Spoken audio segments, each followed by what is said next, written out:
cowboy. With a cracked rib whispered, "It hurts." She said, "Then let me hold you till it doesn't." Montana Territory, 1875. A young cowboy lies bleeding behind a boulder, his rib shattered by a bullet meant to silence him forever. He witnessed a murder, and now killers hunt him across the open prairie. But when a copper-haired healer appears in a wagon, she doesn't run from the gunfire. She rides straight into it. What begins as a desperate rescue becomes something neither of them expected, a love forged in blood, courage, and the unforgiving frontier. Stay with me until the end of this story, and comment the city you're watching from so I can see how far this tale has traveled. The late afternoon sun stretched long shadows across the Montana prairie, turning the golden grass into waves of amber and rust. Caleb Arden pressed his back against the boulder, every breath a knife through his chest. Blood seeped through his fingers where he clutched his left side, warm and sticky against his shirt. The world tilted and swayed, his vision narrowing to a tunnel of dirt and sky. "He went behind them rocks!" a voice shouted from somewhere beyond the ridge. Caleb's jaw clenched. 3 of them. Maybe 4. He'd lost count after the first shot cracked through the air and sent him diving from his horse. The animal had bolted, taking his rifle with it, leaving him with nothing but a half-empty revolver and rapidly fading strength. He'd known running would come to this, known it the moment he'd ridden away from the Triple J Ranch 3 days ago, the image of what he'd witnessed still burning behind his eyelids. Samuel Pritchard, his boss, standing over the bodies of a Cheyenne family, a man, a woman, 2 children, their blood dark on the prairie grass. Pritchard had looked up, seen Caleb on the ridge, and smiled. That smile had been worse than the gunshot. "Spread out," another voice called. "He's hit. Can't have gone far." Caleb tried to steady his breathing, but each inhale felt like his ribs were grinding against each other. The bullet had caught him just below his left armpit, a glancing blow that had nevertheless cracked bone. He could feel it, that sickening wrongness inside his chest, like something had come loose and was floating where it shouldn't be. He peered around the edge of the boulder. 3 riders fanned out across the plain, their horses moving at a careful walk. They were in no hurry. They knew he was cornered. The one in the middle was Ray Jessup, Pritchard's foreman, a man with dead eyes and hands that had broken more than a few bones over the years. To his left rode Tom Bigelow, young and eager to prove himself. On the right, Dutch Carver, who never spoke but always smiled, even when he was beating a man senseless. Caleb checked his revolver, 3 rounds left, against 3 armed men on horseback, with open ground in every direction. His hand shook as he thumbed back the hammer. "Arden," Jessup's voice carried across the prairie, "you're making this harder than it needs to be. The boss just wants to talk." Caleb would have laughed if it wouldn't have hurt so much. Talk. Right. The way Pritchard had talked to that Cheyenne family. He closed his eyes, trying to think through the pain. The nearest town was Cold Creek, maybe 15 miles northeast. He'd never make it on foot, not with a cracked rib and 3 killers on his trail. His only chance was to hold them off until dark, then try to slip away. But dark was hours away, and he could feel his strength bleeding out with every heartbeat. The sound of hoofbeats grew closer. They were circling, tightening the noose. Caleb raised the revolver, steadied it against the rock. His vision swam. He blinked hard, trying to focus. Then he heard it, a different sound cutting through the thunder in his ears. Wagon wheels, creaking wood, and the jingle of harness. He risked another look around the boulder. Coming from the east, moving at a steady pace across the prairie, was a covered wagon pulled by 2 dun horses. The driver sat straight-backed on the bench, hat pulled low, face hidden in shadow.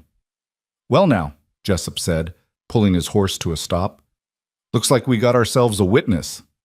Caleb's stomach dropped. No, not this. Whoever was on that wagon had just rolled into the middle of an execution.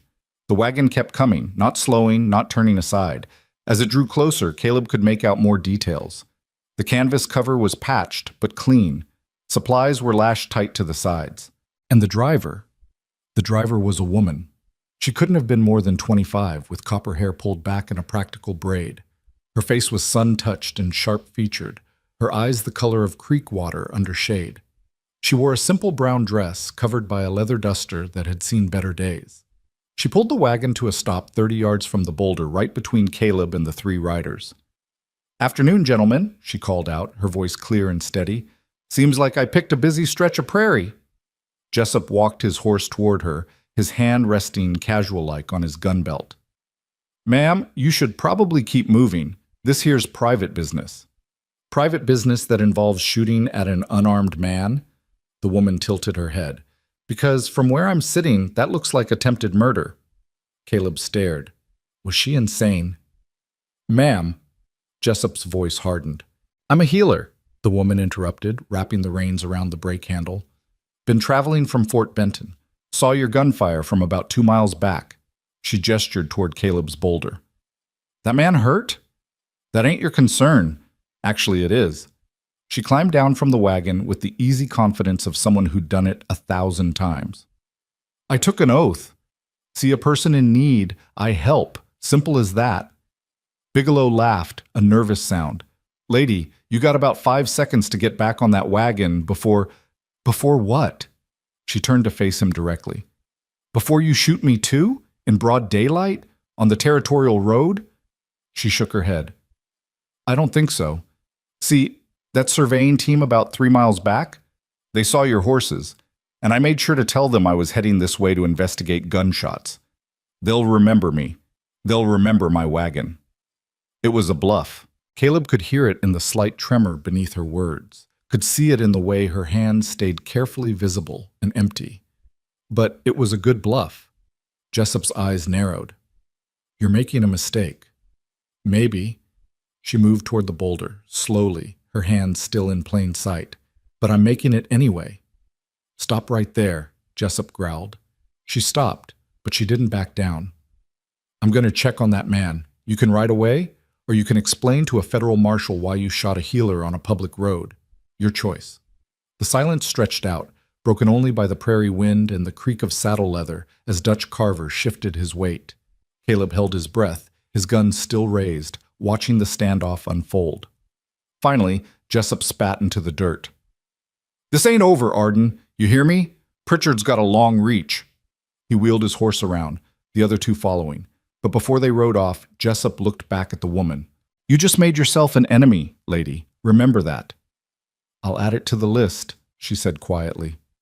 They rode away at a canter, dust rising in their wake. The woman waited until they crested the far ridge before she moved again, walking quickly around the boulder. She stopped short when she saw Caleb, her eyes taking in the blood, the gun, the gray cast to his skin. "Holy hell," she breathed. "You look terrible." Caleb tried to answer, but the world chose that moment to tilt sideways. His gun slipped from his fingers, and he felt himself falling, the boulder at his back no longer enough to hold him upright.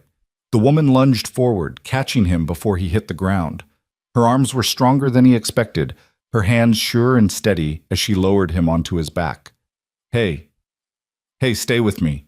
She pressed her palm against his wounded side, and Caleb sucked in a sharp breath. "I know it hurts. I know. But I need you conscious. Can you do that for me?"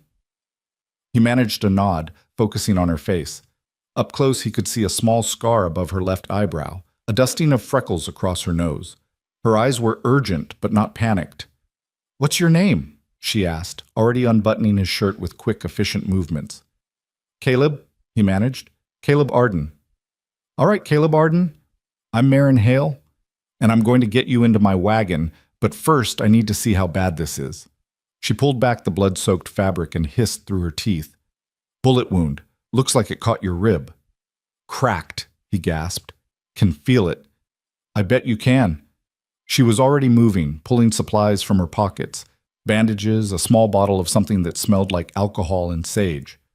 "This is going to hurt worse before it gets better. Ready?" "Do I..." He coughed, tasted copper. "Have a choice?" "Not really." She poured liquid over the wound, and Caleb's vision went white. He heard himself cry out, felt her hand grip his shoulder. "Breathe," she commanded. "In through your nose, out through your mouth. That's it. Again." He obeyed, dragging air into his lungs despite the agony lancing through his chest. Slowly, the world came back into focus. Marin was wrapping bandages around his torso, her movements practiced and sure. You're good at this, he managed. I'd better be. Spent 2 years apprentice to a doctor in St. Louis before I came west. She tied off the bandage, then sat back on her heels, studying him. You gonna tell me why those men were trying to kill you? Caleb met her eyes. In them, he saw no judgment, only a frank curiosity mixed with concern. I saw something I shouldn't have, he said quietly. And now I'm a loose end. She nodded slowly, as if this confirmed something she'd already suspected. Well then, lucky for you, I'm headed to Cold Creek. Town's about 15 miles northeast. I'm the new midwife there, or I will be once I actually arrive. She stood, brushing dust from her skirts. Think you can make it to the wagon, or do I need to drag you? I can walk. It was a lie, and they both knew it. But when she slipped her arm under his shoulders and helped him to his feet, he gritted his teeth and took one step, then another. The world swayed dangerously, but Marin's grip was iron strong. That's it, she murmured. Just a few more yards. They made it to the wagon, though Caleb couldn't have said how.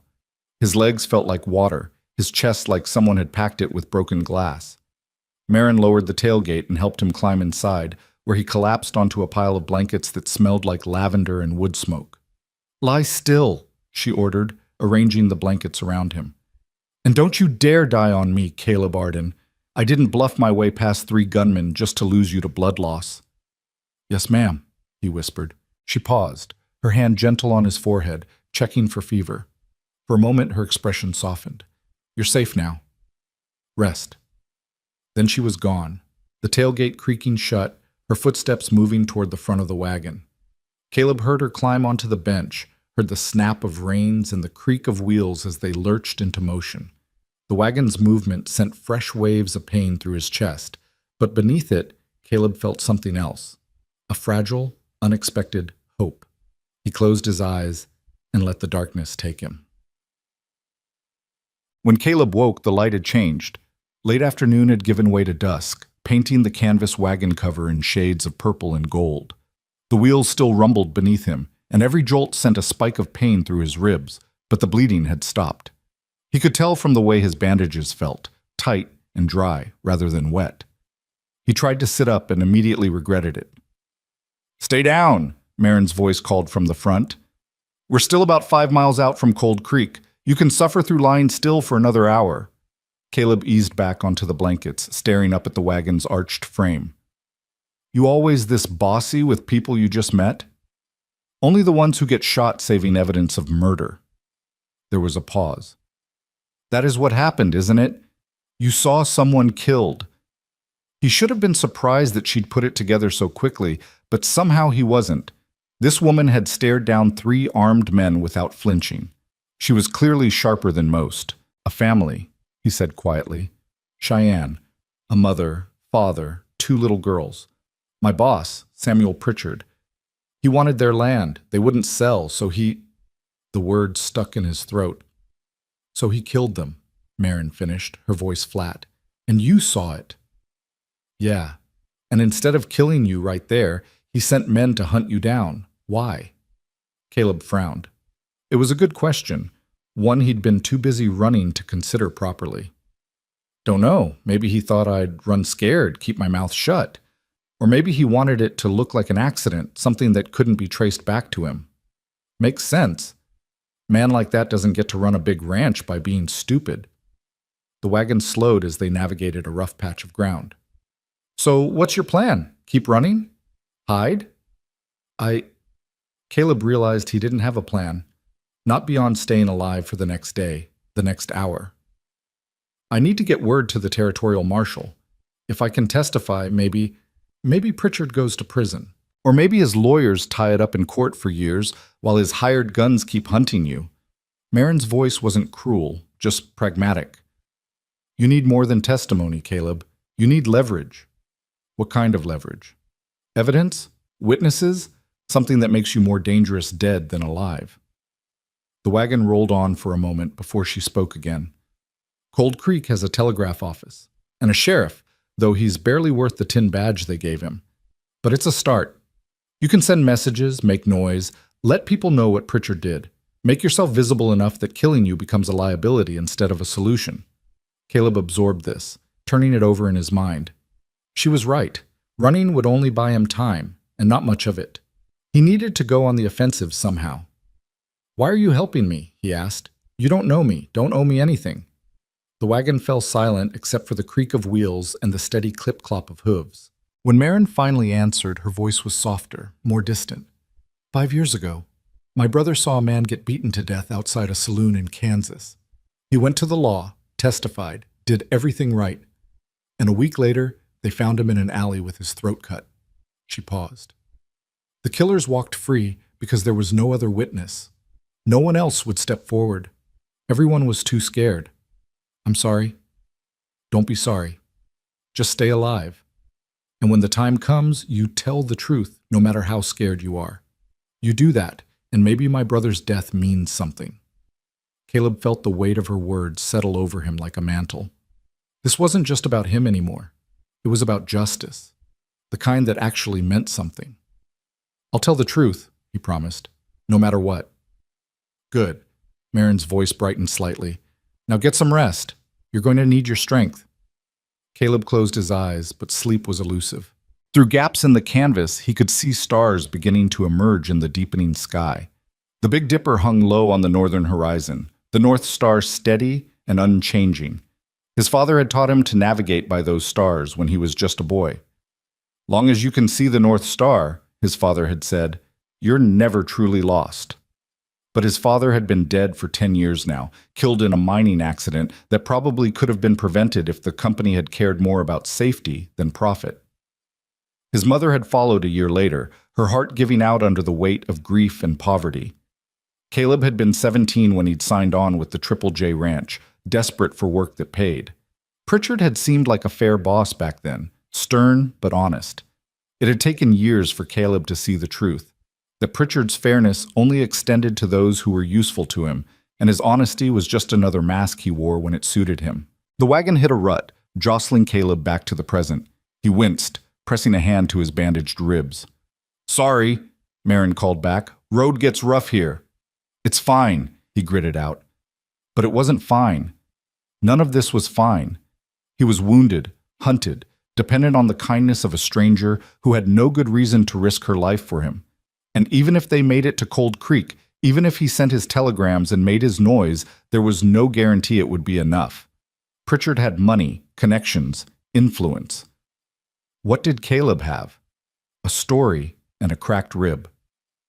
The darkness pressed in around him, heavy with doubt and pain. Then Marin's voice cut through it, singing softly. An old hymn, the kind Caleb's mother used to hum while she worked. "Come thou fount of every blessing, tune my heart to sing thy grace.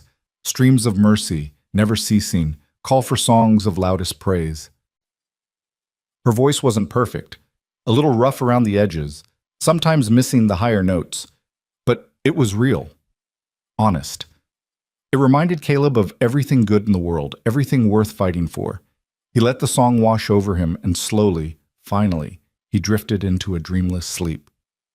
He woke to the sound of voices and the wagon coming to a halt. Lamplight flickered through the canvas, casting dancing shadows. "Don't care if you're the new midwife or the Queen of England, ma'am. It's past 10 o'clock. Respectable folks are in bed." "Then it's lucky I'm not respectable."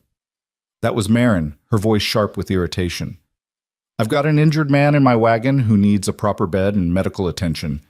You going to help or just stand there looking official?" A sigh. "Who's injured?" "Name's Caleb Arden. He was shot by—" "I don't need his life story, ma'am. Just need to know if he's dangerous." "Only to people who shoot at innocent families." Another pause. "What's that supposed to mean?" "It means exactly what I said, Sheriff. Now, are you going to help me get him inside, or do I need to drag him myself?" All right. No need to get tetchy."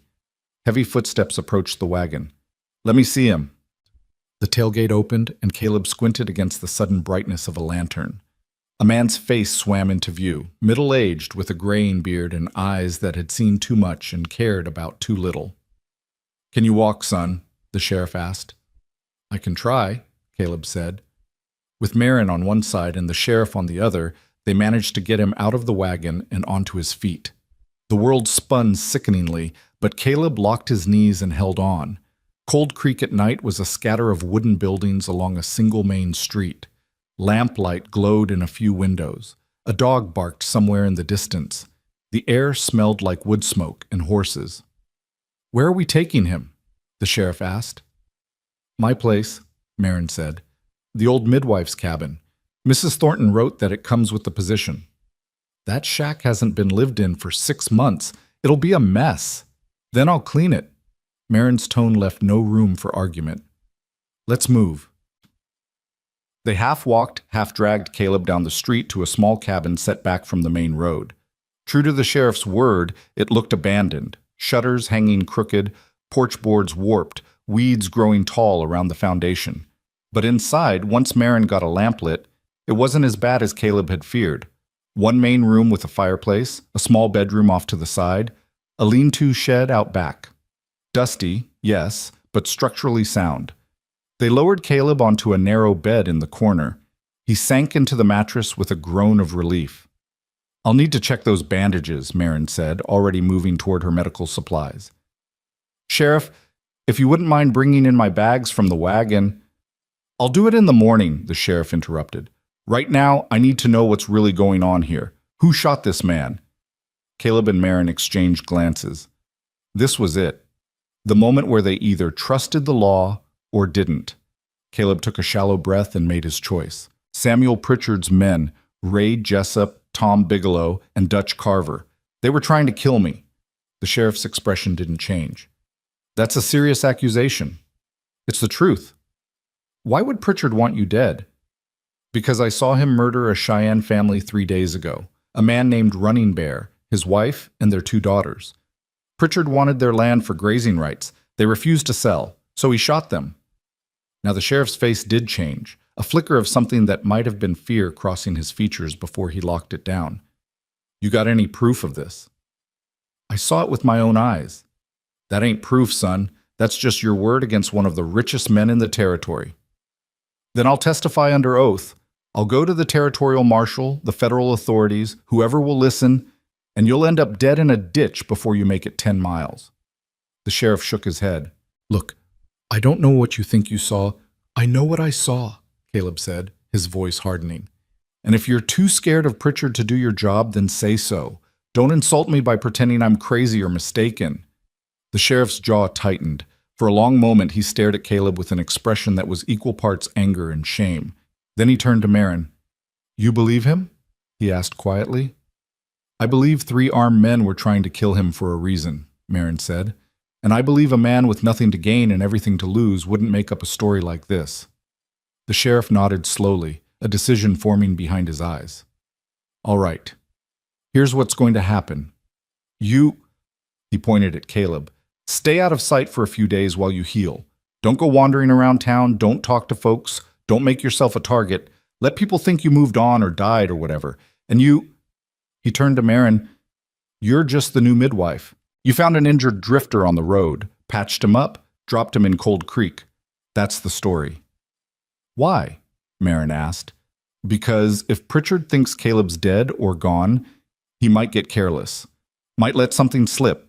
And in the meantime, I'll send a quiet telegram to the territorial marshal's office. See what they know about Pritchard." He held up a hand before Caleb could protest. "It ain't much, but it's something. And it keeps you alive long enough to maybe get some real justice." It wasn't what Caleb wanted. He wanted to shout from the rooftops, to drag Pritchard into the light and make him face what he'd done. But Marin's hand found his, squeezed gently, and he understood. Stay alive. That was step 1. Everything else came after. "All right," Caleb said. "We do it your way." The sheriff nodded, satisfied. "I'll bring Miss Hale's bags in the morning. For now, get some rest, both of you." He left, pulling the door shut behind him. His footsteps faded into the night. Marin immediately moved to Caleb's side, unwrapping the blood-stained bandages with gentle efficiency. "Let me see how you're doing." The wound looked better than Caleb had expected. Angry and red, but not infected. Marin cleaned it again with her sharp-smelling tincture, then applied a poultice that felt cool against his burning skin. "You're lucky," she said. "Another inch to the right, and that bullet would have punctured your lung. Another inch lower, and it might have hit your liver. You got the best possible bad outcome. Doesn't feel lucky. I know. She finished rewrapping the bandages, her movements sure and practiced. But you're alive, and as long as you're alive, there's hope. Caleb studied her in the lamplight. This woman who had appeared out of nowhere and saved his life, who had bluffed armed killers and faced down a reluctant sheriff, who was now tending his wounds like it was the most natural thing in the world. Why are you really doing this? He asked softly. Your brother, I understand that. But this is more than just keeping a promise to a dead man. Marin was quiet for a long moment, her hands stilling on the bandages. When she finally looked up, her Creekwater eyes were distant, haunted. When I was training in St. Louis, there was a woman who came to the clinic. She'd been beaten by her husband, not the first time from the look of her. The doctor treated her injuries, told her to leave the man. She said she couldn't, that she had nowhere to go. Marin's voice dropped to barely a whisper. 2 weeks later, they found her body in the river. The husband said she'd fallen, that it was an accident. Everyone knew he was lying, but no one did anything. No one wanted to get involved. She looked down at her hands, at the blood staining the bandages. I swore then that I would never be that person. The one who looks away because it's easier, safer. If I can help, I help. It's as simple as that. It's not simple, Caleb said. You could have been killed today. So could you, but we weren't. She met his eyes, and for the first time since they'd met, she smiled. A small, tired smile that nonetheless lit her entire face. And now you're going to live long enough to make Pritchard pay for what he did. That's worth the risk. Caleb felt something shift in his chest, something that had nothing to do with his cracked rib. Looking at Marin Hale, seeing the fierce determination and gentle compassion warring in her expression, he felt a pull unlike anything he'd experienced before. It was more than gratitude, more than simple attraction. It was recognition, the soul-deep knowledge that this woman, this stranger who had ridden into his life at his darkest moment, was going to change everything. Thank you, he said, inadequate as the words were. You're welcome. She stood, brushing dust from her skirts. Now, get some sleep. I'm going to try to make this place halfway livable before morning. Maureen? She turned back. I'm going to make this right, he promised. For your brother. For that Cheyenne family. For everyone Pritchard has hurt. I swear it. Her smile widened just a fraction. I know you will, Caleb Arden. I can see it in you. Then she was moving through the cabin, lighting more lamps, opening shutters, filling the space with purpose and light. And Caleb, exhausted and aching but somehow more hopeful than he'd been in days, let himself drift back to sleep. Outside, the prairie night sang its ancient song, coyotes calling, wind rustling through grass, stars wheeling overhead in their eternal dance. And in a small cabin in Cold Creek, two people who had been strangers that morning began the slow, uncertain work of trust. Neither of them knew it yet, but the ripples from this day would spread wider than they could imagine. Justice would be served, yes, but only after blood and fire and a love neither of them saw coming. For now, though, they simply endured. And on the frontier, sometimes endurance was the bravest thing of all. The lamp burned low as Marin worked, casting long shadows across the walls. And in those shadows, watching from the darkness beyond the windows, Cold Creek held its breath and waited to see what would come next. Morning arrived with pale sunlight filtering through the cabin's dusty windows, painting stripes across the rough wooden floor. Caleb woke to the smell of coffee and bacon, the homely scent so unexpected that for a moment he thought he was dreaming. Then his ribs reminded him otherwise, sending a sharp lance of pain through his chest as he tried to sit up. Easy, Marin's voice came from across the room. She stood at the small stove, tending a skillet with the same practiced efficiency she brought to everything. Her copper hair was loose around her shoulders, catching the morning light. You move like that, and you'll tear something open. Caleb eased back against the thin pillow, breathing carefully. How long was I out? About 10 hours. It's nearly 7. She brought over a tin plate loaded with eggs and bacon, along with a steaming cup of coffee. Eat. You need to rebuild your strength.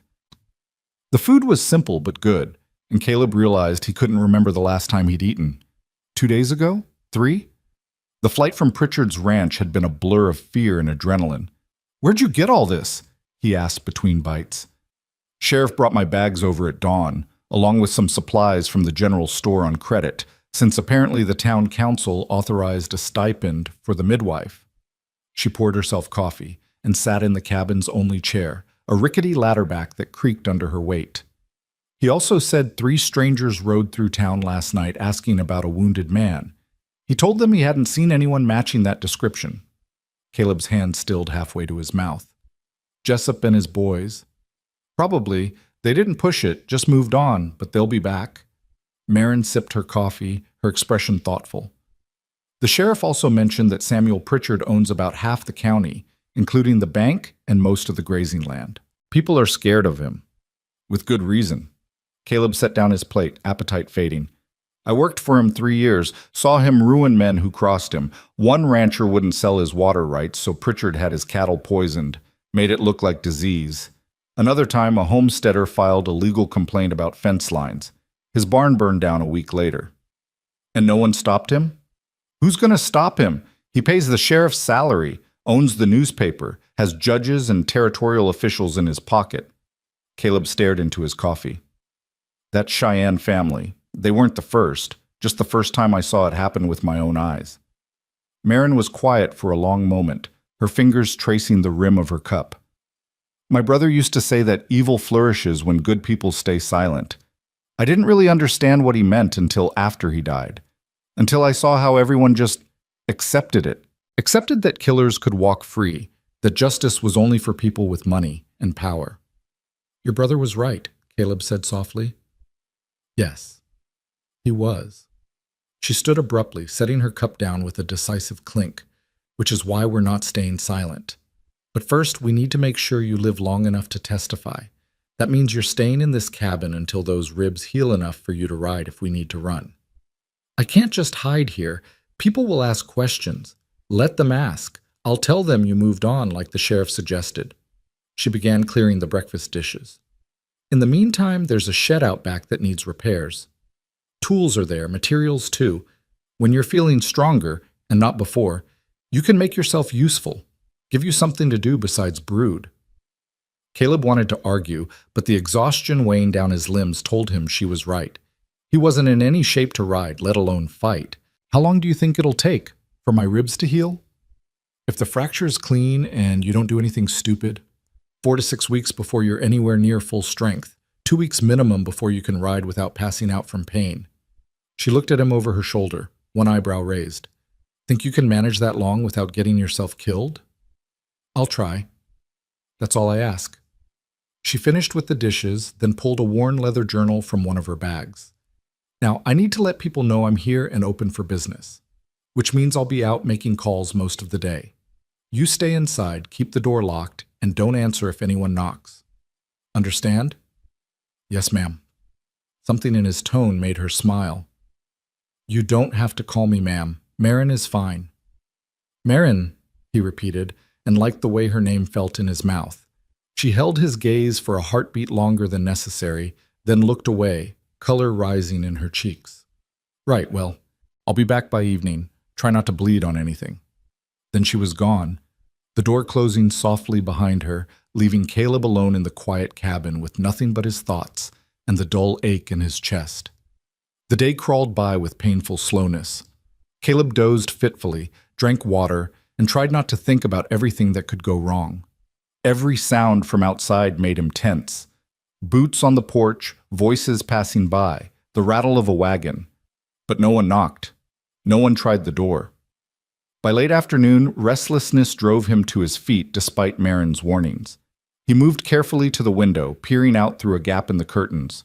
Cold Creek in daylight looked like a dozen other frontier towns Caleb had seen, a scattering of false-fronted buildings, a church with a modest steeple, corrals and stables at the edge of town. People moved about their business with the unhurried pace of those who lived far from anywhere important. And yet, beneath that ordinary surface, Caleb could sense the tension, the way people glanced over their shoulders, the conversations that stopped when strangers approached. This was a town that had learned to be careful, to keep its head down, a town that had learned to survive under Samuel Pritchard's shadow. Movement caught his eye. A woman emerging from the general store, followed by 2 small children. She looked harried, carrying too many parcels, trying to keep the children from running into the street. Without thinking, Caleb felt a pang of memory. The Cheyenne mother had looked like that in the moment before Pritchard drew his gun. Harried, tired, protective, human. Caleb turned away from the window, his jaw tight. 4 to 6 weeks, Marin had said. It felt like an eternity. But he would wait. He would heal, and then he would make sure that Mother and her children never had to fear Samuel Pritchard again. The door opened just as twilight was falling, and Marin slipped inside carrying a basket covered with a checkered cloth. She looked tired, but satisfied. "How was your first day as Cold Creek's midwife?" Caleb asked. "Productive. Met about a dozen families, checked on 2 pregnant women and 1 with a newborn." She set the basket on the table and began unpacking. Fresh bread, a jar of preserves, some apples. "Mrs. Henderson from the boarding house sent this, said it was a welcome gift." "That was kind of her." "It was strategic," Marin corrected, though her tone was warm. "She wanted to make sure I knew her daughter is 5 months along with her first baby. Wanted to book my services in advance." She glanced at him. "How are you feeling? You look less gray than this morning." "I'm fine. Restless." "That's a good sign. Means your body's starting to recover." She cut slices of bread and spread preserves, handing him one. "Tomorrow, if you're up for it, you can take a look at that shed. Doors hanging off its hinges and the roof leaks. If you're going to hide here, might as well make yourself useful." They ate in companionable silence, the day's tension slowly unwinding. Outside, Cold Creek settled into evening, lamplight appearing in windows, the distant sound of someone playing a fiddle, dogs barking their twilight chorus. "Tell me about your family," Marin said suddenly. "You know about my brother, but I don't know anything about you." Caleb swallowed his bite of bread, considering. "Not much to tell. My father died in a mine collapse when I was 17. My mother followed a year later. Heart just gave out, the doctor said, but I think she died of grief." He stared at his hands, at the calluses and scars that mapped his years of hard labor. "I've been on my own since then. Worked ranches, cattle drives, whatever paid. Ended up at Pritchard's place 3 years ago." "No siblings?" "Had a sister, younger. She died of scarlet fever when she was 6. The memory was old enough that it no longer cut quite as deep, but it still ached. I barely remember her, just flashes, her laugh, the way she used to follow me everywhere." "I'm sorry," Marin said softly. "It's all right. Was a long time ago." He met her eyes. "What about you? Any other family besides your brother?" Her expression closed slightly, like a door being gently shut. "No. Our parents died of cholera when I was 15, and Thomas was 19. We had each other, at least for a while." She stood, began clearing the dishes. "Then I had no one. So I threw myself into learning healing. Figured if I couldn't save the people I loved, at least I could save strangers." There was a world of pain in those words, a grief that mirrored Caleb's own. He understood, suddenly, why she had risked everything for him. It wasn't just about justice or keeping promises. It was about refusing to be helpless again. "You did save me," he said quietly. "You know that, right? If you hadn't come along when you did, but I did come along, and you're alive. That's what matters." She turned to face him, her expression fierce. "And you're going to stay alive, Caleb Arden, long enough to see Pritchard answer for what he did. I won't accept anything less." The intensity in her voice sent a shock through him, something electric and undeniable. In the lamplight, with her copper hair loose and her eyes blazing with determination, Marin Hale was the most beautiful thing Caleb had ever seen, and the most terrifying, because he was starting to realize that his life was now bound to hers in ways that went far beyond gratitude or circumstance. She had saved him, yes, but more than that, she had given him something to fight for beyond mere survival. She had given him hope. "I promise," he said, and meant it with every fiber of his being. "I'll stay alive." She nodded, satisfied, and went back to her dishes. And Caleb, watching her move through the small cabin with quiet confidence, felt the first fragile stirrings of something he hadn't felt in years, the sense that he might actually have a future worth living. The days that followed fell into an unexpected rhythm. Mornings, Marin would tend to Caleb's wounds, changing bandages and checking for signs of infection. Then she would head out into Cold Creek, making her rounds, delivering medicines, checking on expectant mothers. And Caleb, once he could move without wanting to scream, would work on the shed. The repairs gave him purpose, something to focus on beyond the constant gnawing fear. He replaced the rotted door frame, patched the leaking roof with spare shingles, reinforced the foundation where weather and neglect had taken their toll. The work was slow and painful, each hammer blow sending echoes through his cracked ribs, but it was also strangely satisfying. He was building something, making something whole that had been broken. Evenings were the best part of the day. Marin would return as the sun was setting, and they would share whatever simple meal they could cobble together. Then, as the night deepened, they would talk. Caleb learned that Marin had grown up in Ohio, that her favorite season was autumn, that she could play the piano but hadn't touched one in years.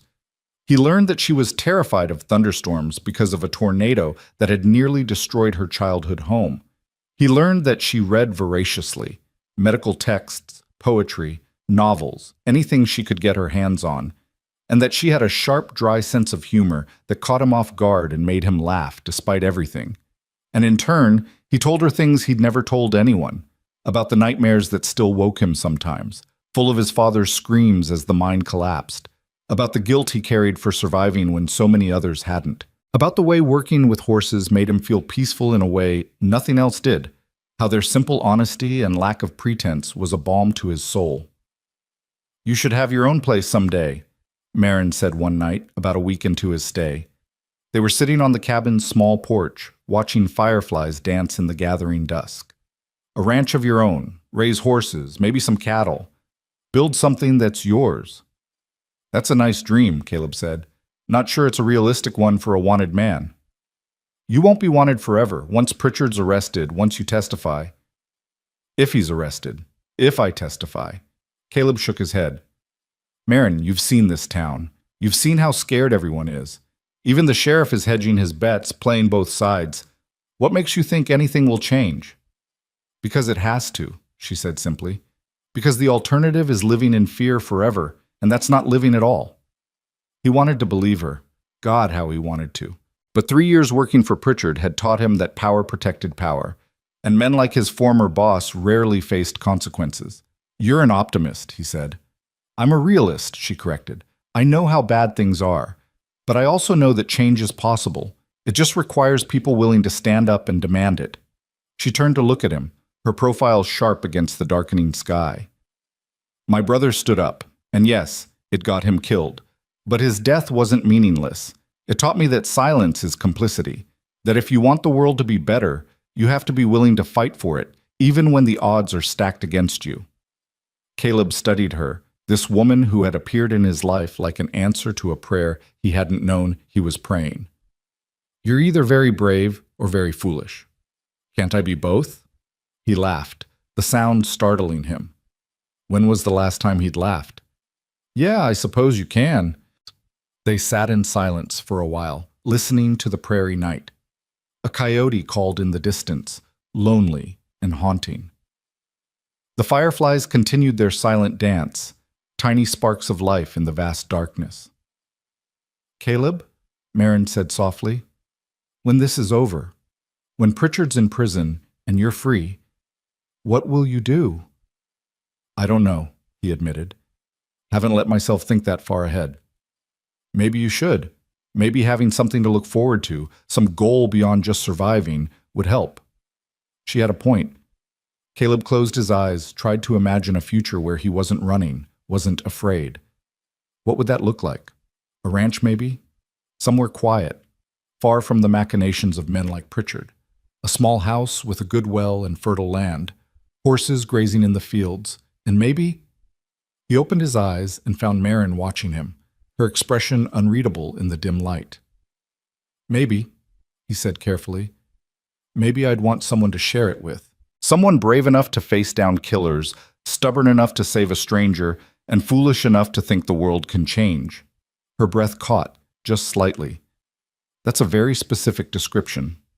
"Is it?" The air between them seemed to thicken, charged with possibility.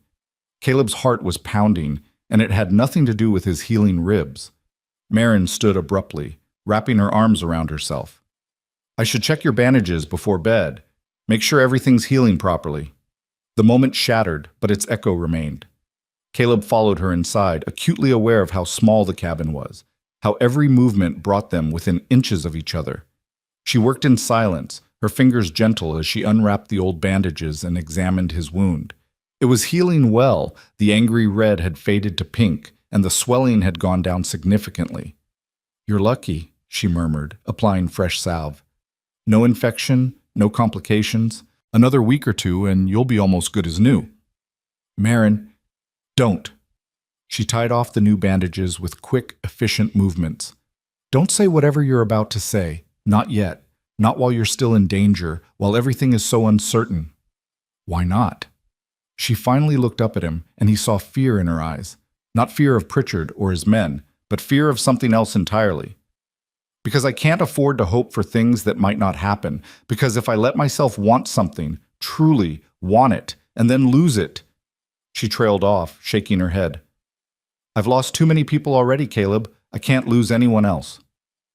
Understanding flooded through him. She was protecting herself, building walls against the possibility of more grief. He couldn't blame her. He'd done the same thing for years. But now, looking at her in the lamplight, seeing the vulnerability beneath her fierce exterior, Caleb realized he was tired of those walls. Tired of living half a life, always holding back, always afraid to want anything beyond the next sunrise. "You won't lose me," he said quietly. "I promise you that." "You can't promise that. No one can." "Then I'll promise to try. To fight with everything I have to make sure we both get through this." He caught her hand, held it gently. "I know it's too soon. I know we barely know each other. But Marin, you saved my life, and now I can't imagine..." She pressed her fingers to his lips, stopping the words. "Not yet," she whispered. "Please, let's just take this one day at a time. Can we do that?" It wasn't what he wanted, but it was enough. For now. "One day at a time," he agreed. She nodded, withdrew her hand, and retreated to her small bedroom. Caleb settled onto his bedroll in the main room, listening to the soft sounds of her preparing for sleep. One day at a time. He could do that. He could be patient. But he also knew, with a certainty that went bone deep, that Marin Hale had become as essential to him as breathing. And when this was over, when Pritchard was brought to justice and the danger had passed, he would tell her so. He would tell her everything. Another week slipped by, marked by the slow, steady progress of healing. Caleb's ribs hurt less each day. His breathing came easier. His strength returned in increments. The shed was nearly finished, transformed from a collapsing wreck into something sturdy and useful. He'd even started on repairs to the cabin itself, fixing the warped porch boards, replacing cracked window panes, reinforcing the chimney. Marin pretended not to notice how the cabin was becoming more of a home with each passing day. She focused on her work, delivering 2 babies in one exhausting 36-hour stretch, treating a farmhand who'd broken his arm, and helping a young woman through a difficult miscarriage that left everyone shaken. "I hate this part," she told Caleb one night, her voice thick with exhaustion and grief. They sat at the small table, the remains of a simple dinner between them, knowing that sometimes, no matter what you do, it's not enough, that life is fragile and unfair, and... She broke off, pressing her hands to her face. Without thinking, Caleb stood and moved to her side. He pulled her gently to her feet and into his arms, holding her while she shook with silent tears. "I'm sorry," she whispered against his chest. "I don't usually..." "It's all right," he murmured into her hair. "You don't have to be strong all the time." She clung to him, her fingers gripping his shirt, and Caleb held her tighter, ignoring the dull ache in his ribs. This was more important than pain. This was Marin, finally letting herself be vulnerable, finally accepting comfort instead of always giving it. When her tears subsided, she didn't pull away immediately. She stayed in the circle of his arms, her cheek pressed to his shoulder, breathing in slow, shuddering gulps. "Thank you," she finally said. "Always." She did pull back then, wiping at her eyes with the heel of her hand. "I must look a mess." "You look beautiful." The words hung between them, honest and unadorned. Marin's eyes widened, color flooding her cheeks. "Caleb?" A sharp knock on the door cut her off. They both froze. It was well past dark. No one should be calling at this hour. Another knock, more insistent. Miss Hale? You in there? It's Sheriff Mason. Marin glanced at Caleb, who was already moving toward the bedroom to hide. But before he could disappear, the door burst open. Sheriff Mason stumbled inside, blood streaming from a gash on his forehead. Behind him, the night was full of the sound of galloping horses and shouting men. They're coming, the sheriff gasped. Pritchard's men. Someone told them you've got Caleb here. You need to run. Now. Caleb's blood turned to ice. How many? 6, maybe more. Heavily armed. The sheriff swayed, caught himself against the doorframe. I tried to turn them back, but Jessup hit me with his rifle butt, and where are they now? Marin demanded, already grabbing supplies, her medical bag, anything essential. 2 minutes behind me, maybe less. The sheriff looked at Caleb, and there was genuine regret in his eyes. I'm sorry, son. I sent that telegram like I said I would, but I guess someone in the marshal's office is on Pritchard's payroll. They knew before I even got a response back. It's not your fault, Caleb said, though his mind was racing. 6 men. He had his revolver with 3 bullets. Marin had nothing, and his ribs, though much better, were still far from healed. He couldn't run far or fast. You two need to go. I'll hold them off. Don't be stupid, Marin snapped. We all go or no one does. She's right, the sheriff said, though he was clearly struggling to stay upright. There's an old mining camp about 3 miles north, abandoned, half collapsed, but it's got places to hide. If you can make it there. The thunder of hoofbeats was suddenly very close. Too close. Out the back, Caleb ordered. Through the shed. Go! Marin hesitated for a fraction of a second, then grabbed the sheriff's arm and hauled him toward the back door. Caleb followed, his ribs screaming protest as he moved faster than he had in days. They burst out of the shed just as gunfire erupted from the front of the cabin. Windows shattered, wood splintered. This way! The sheriff pointed north toward a dense line of cottonwoods that marked the creek bank. They ran. The darkness swallowed them whole as they crashed through the underbrush, branches tearing at their clothes and skin. Behind them, angry voices shouted orders and more gunfire split the night. Caleb's lungs burned with each gasping breath, his ribs sending white-hot spikes of agony through his chest with every jarring step. But he didn't slow down. Couldn't slow down. Sheriff Mason stumbled and went down hard, a strangled cry escaping his lips. Marin was there instantly, hauling him back to his feet with strength that seemed impossible for someone her size. Keep moving, she hissed. We're not dying tonight. They plunged into the cottonwoods, the canopy overhead blocking out even the faint starlight. Caleb could hear the creek somewhere ahead, rushing water over stones. His boot caught on a root and he nearly went sprawling, but caught himself at the last second against a tree trunk. They're in the trees! Jessup's voice rang out, much too close. Spread out! Don't let them reach the creek! Marin grabbed Caleb's arm, pulling him sharply to the left. The sheriff followed, one hand pressed to his bleeding head, the other gripping a pistol he'd somehow managed to hold on to. They half ran, half slid down the embankment toward the water. The creek was swollen from recent rains, running fast and dark. Caleb didn't hesitate. He waded in, gasping as the cold water hit his legs, then his waist. Marin followed, holding her medical bag above her head. The sheriff came last, moving slower, his breathing labored. Cross to the other side, Mason wheezed. Follow the bank north. The old mine's about a mile from here. Behind them, firelight flickered through the trees. The men had brought torches. They pushed through the current, fighting to keep their footing on the slippery stones. The water came up to Caleb's chest, and he felt the strength draining from his arms. His ribs were screaming now, every breath a battle. Beside him, Marin was struggling too, her teeth chattering from the cold. They made it to the far bank and hauled themselves out, water streaming from their clothes. No time to rest.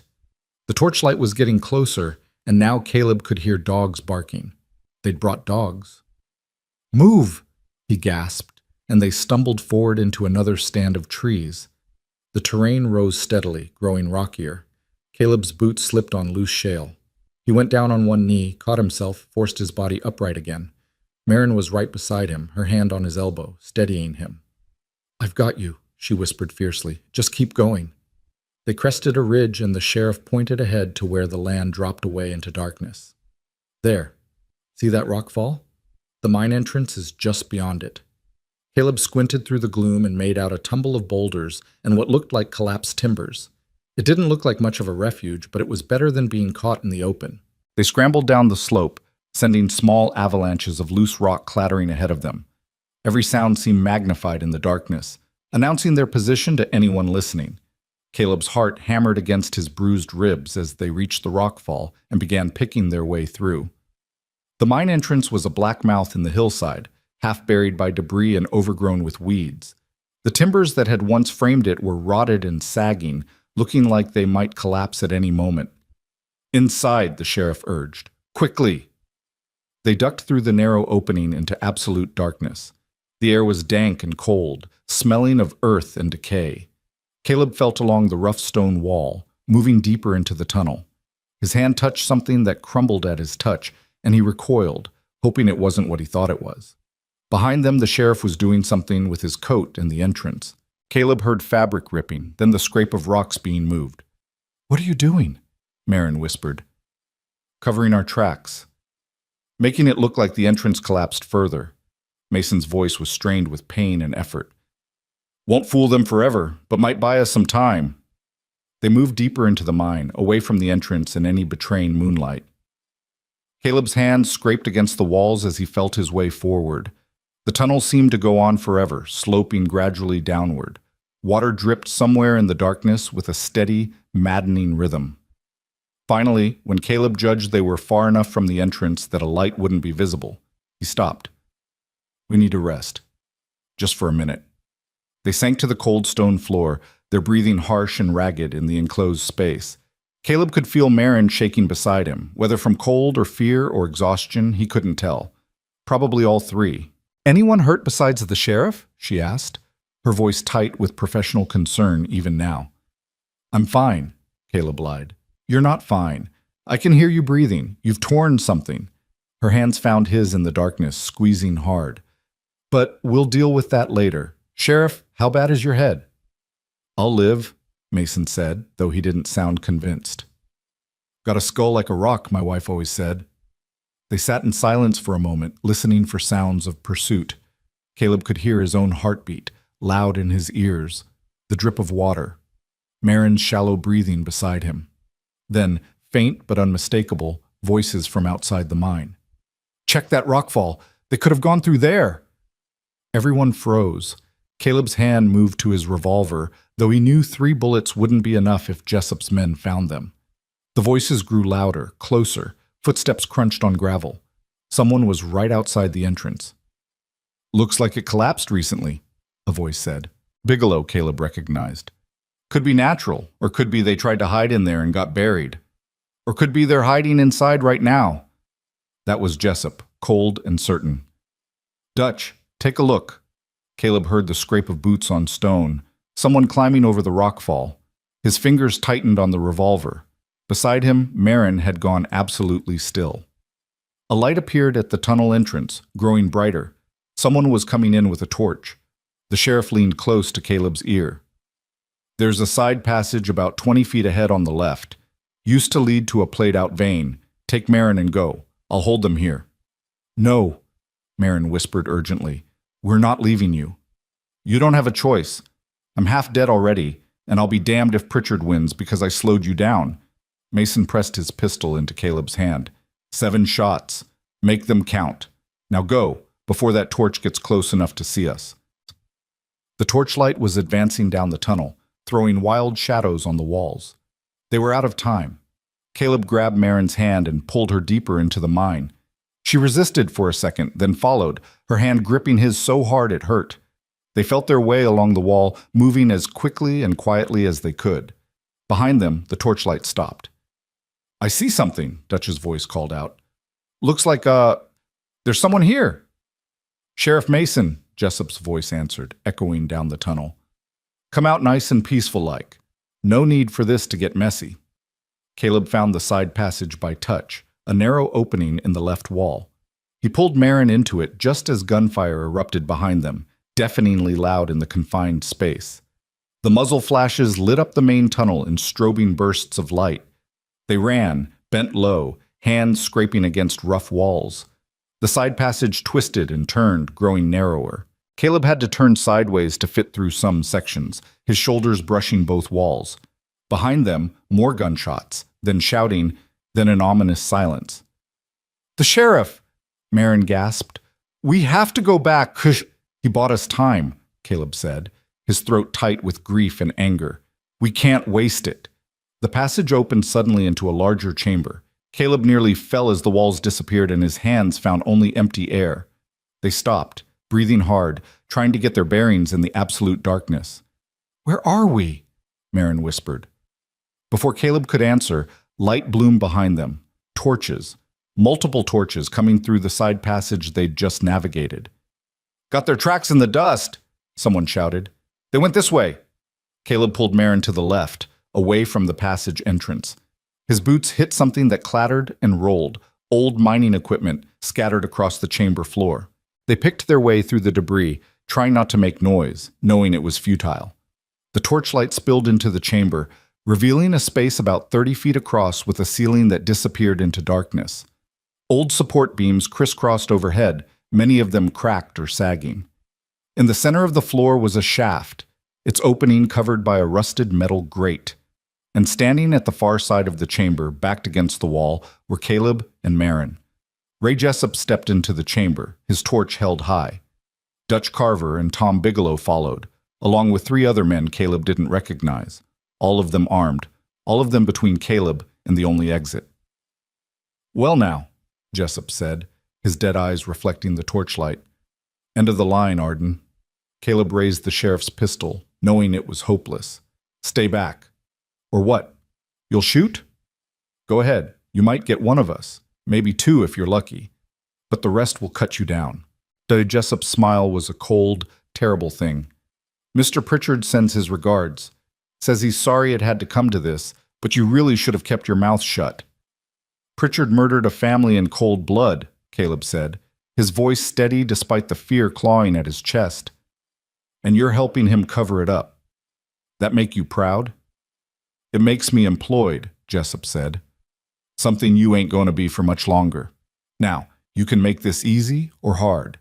Your choice. But either way, you're dying tonight." Marin stepped forward, putting herself partially in front of Caleb. "You'll have to go through me first." Jessup's expression didn't change. "That can be arranged, ma'am, though Mr. Pritchard did say to make it quick for you. Professional courtesy, seeing as you're a healer. But if you'd rather make this difficult, touch her and I'll kill every last one of you," Caleb snarled, the pistol steady in his hand. Big words from a man with a cracked rib and 6 guns pointed at him. Jessup gestured to his men. "Take them." Everything happened at once. Caleb fired, the shot catching one of the unknown men in the shoulder and spinning him around. Marin dove to the side, grabbing a length of rusted pipe from the debris. The other men opened fire, muzzle flashes lighting up the chamber like lightning. Caleb felt something burn across his upper arm as he fired again, missed, fired a 3rd time and saw Dutch Carver go down clutching his leg. He and Marin were moving, scrambling behind an old ore cart for cover as bullets sparked off metal and stone. "The shaft!" Marin shouted, pointing. "If we can reach it!" She didn't finish because Bigelow rushed their position, firing wildly. Caleb shot him in the chest, watched him fall, then the pistol clicked empty. Out of ammunition. Jessup was reloading, his movements quick and practiced. The 2 remaining men were flanking, trying to get a clear shot around the ore cart. Caleb made a decision. He grabbed Marin's hand and ran for the shaft. Bullets chewed up the ground around their feet. They reached the rusted grate and Caleb kicked it, once, twice. On the 3rd kick it gave way with a screech of tortured metal, falling into darkness. He didn't hear it hit bottom. "Trust me," he said to Marin. Her eyes were wide with terror and understanding. "Are you insane?" "Probably." He kissed her, hard and quick, tasting salt and fear and something sweet beneath it. "Jump on 3. 1. Caleb. 2. Jessup was running toward them, gun raised. 3. They jumped. The fall seemed to last forever and no time at all. Darkness rushing past, air screaming in their ears, Marin's scream cut short as they hit water. The impact drove the air from Caleb's lungs and sent shockwaves of agony through his ribs. Cold enveloped him, pressed in from all sides. Then the current caught them. The underground stream moved fast, pulling them along like leaves in a flood. Caleb fought to keep his head above water, to keep hold of Marin's hand. His ribs felt like they were tearing apart. His vision swam with pain and lack of oxygen. The stream carried them through absolute darkness, bouncing them off rocks, dragging them under and spitting them back up. Caleb's shoulder slammed into stone, and he felt something give way with a wet pop. His grip on Marin's hand slipped. "Marin!" he shouted, swallowing water, choking. Her hand found his again, iron tight. "I'm here!" The current grew faster, the water rougher. Caleb could hear the roar of what sounded like rapids ahead. He tried to angle toward what he hoped was the bank, but the current was too strong. They shot around a bend, and suddenly there was light, faint starlight filtering down through a crack in the ceiling. In that brief illumination, Caleb saw white water ahead, rocks jutting up like teeth. "Hold your breath," he managed to gasp before the rapids took them. The world became chaos. Water and stone and pain, spinning end over end, lungs burning, ribs screaming. Something hit Caleb's head and stars exploded behind his eyes. He lost Marin's hand again, reached blindly, found nothing. Then the stream spat him out into calmer water and he surfaced, gasping and coughing. His head was ringing, blood ran down his face from a cut above his eye. His left arm hung useless at his side, dislocated shoulder grinding against the socket. "Marin!" He spun in the water, searching. "Marin! Here!" Her voice came from behind him, weak but alive. He turned and saw her clinging to a rock near the bank, her face pale in the starlight. Relief flooded through him so intensely it was almost painful. They made it to the shore and collapsed onto mud and gravel, coughing up water, shaking with cold and shock and adrenaline. For a long moment, they just lay there, breathing, alive against all odds. Finally, Caleb managed to sit up. His dislocated shoulder sent waves of nausea through him, but he pushed through it. "Are you hurt?" "Cuts and bruises, nothing serious." Marin crawled over to him, her hands already assessing his injuries with practiced efficiency despite her own trembling. "Your shoulder's dislocated. I need to set it." "I know." He braced himself. "Do it quick." She positioned herself behind him, her hands finding the right places on his arm and shoulder. "On 3. 1, 2. She popped it back into place on 2, and Caleb's vision went white. He might have screamed. When the world came back into focus, Marin was holding him, murmuring something soothing he couldn't quite make out. "You're okay," she was saying. "You're okay. We're both okay." Caleb became aware that he was shaking, his whole body racked with tremors. Shock setting in. Marin pulled him closer, sharing what little warmth she had. "The sheriff," she whispered against his hair. "Do you think—" "I don't know." Caleb's throat was tight. Mason had been shot, that much was certain. Whether he'd survived or bought them time with his life, there was no way to know. Not now. They sat together on the muddy bank as dawn began to paint the eastern sky in shades of gray and pink. The stream burbled past them, peaceful now, as if it hadn't nearly killed them both. Somewhere above, birds were starting to sing. Caleb had no idea where they were. No idea if Jessup and his men were still searching for them, or if they'd given them up for dead. No idea what came next. All he knew was that Marin was alive and warm in his arms, that they had survived another night, and that the sun was rising on a day he hadn't been sure he'd live to see. "We need to move," Marin said eventually, though she made no effort to pull away. "Find shelter. Get warm before hypothermia sets in." "In a minute," Caleb said, holding her tighter. "Just let me hold you for one more minute." She nodded against his shoulder, and they stayed that way, two battered survivors watching the sun climb above the horizon, painting the world in gold and amber and the fragile promise of a new day. When they finally stood, helping each other up on unsteady legs, Caleb looked around and got his bearings. They were in a narrow canyon, the stream cutting through layered rock. To the north, the canyon widened into what looked like grassland. To the south, it climbed back toward the hills and the mine they'd escaped from. "North," he said. "Put as much distance between us and Pritchard's men as we can." They walked, leaning on each other, leaving wet footprints on the rocky shore. Caleb's ribs throbbed with every step, and his shoulder felt like someone had stuck a hot poker through the joint. Marin limped, favoring her left leg, though she insisted it was just bruised. The sun climbed higher as they walked, warming them slowly. Their clothes began to dry in stiff, uncomfortable patches. Caleb's head pounded from the blow he'd taken in the rapids, and he kept having to stop to catch his breath. After what felt like hours, but was probably less than one, the canyon opened into a wide valley. In the distance, Caleb could see a building, a farmhouse, smoke rising from its chimney. "There," he said, pointing. "Maybe they'll help us." They stumbled across the grassland toward the farmhouse, and Caleb was dimly aware that they must look like something out of a nightmare. Bruised, bleeding, soaking wet, half dead on their feet. A dog started barking as they approached. The farmhouse door opened and a woman stepped out, followed by a man carrying a rifle. "Help!" Marin called out, her voice cracking. "Please, we need help!" The woman took one look at them and rushed forward, calling back to the man. "Henry, get the wagon! These folks need a doctor!" "I am a doctor," Marin said, then laughed, a slightly hysterical sound. "Or close enough. But yes, we need help." The woman, middle-aged, with kind eyes and capable hands, caught Marin before she fell.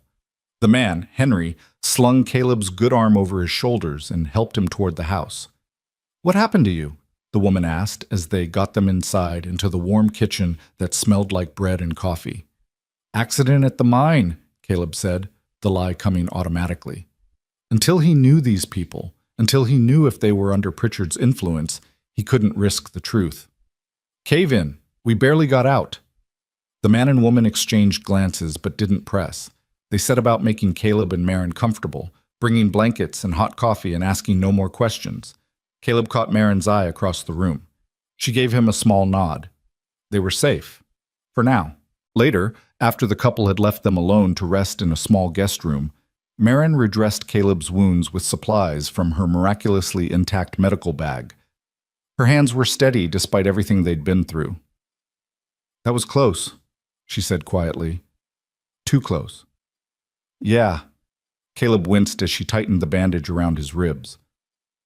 "Marin, what you did back there, stepping between me and Jessup's gun, don't!" She cut him off, her hand stilling on the bandage. "Don't tell me it was stupid or reckless. I know what it was." "I was going to say it was the bravest thing I've ever seen." She looked up at him, her creekwater eyes shining with unshed tears.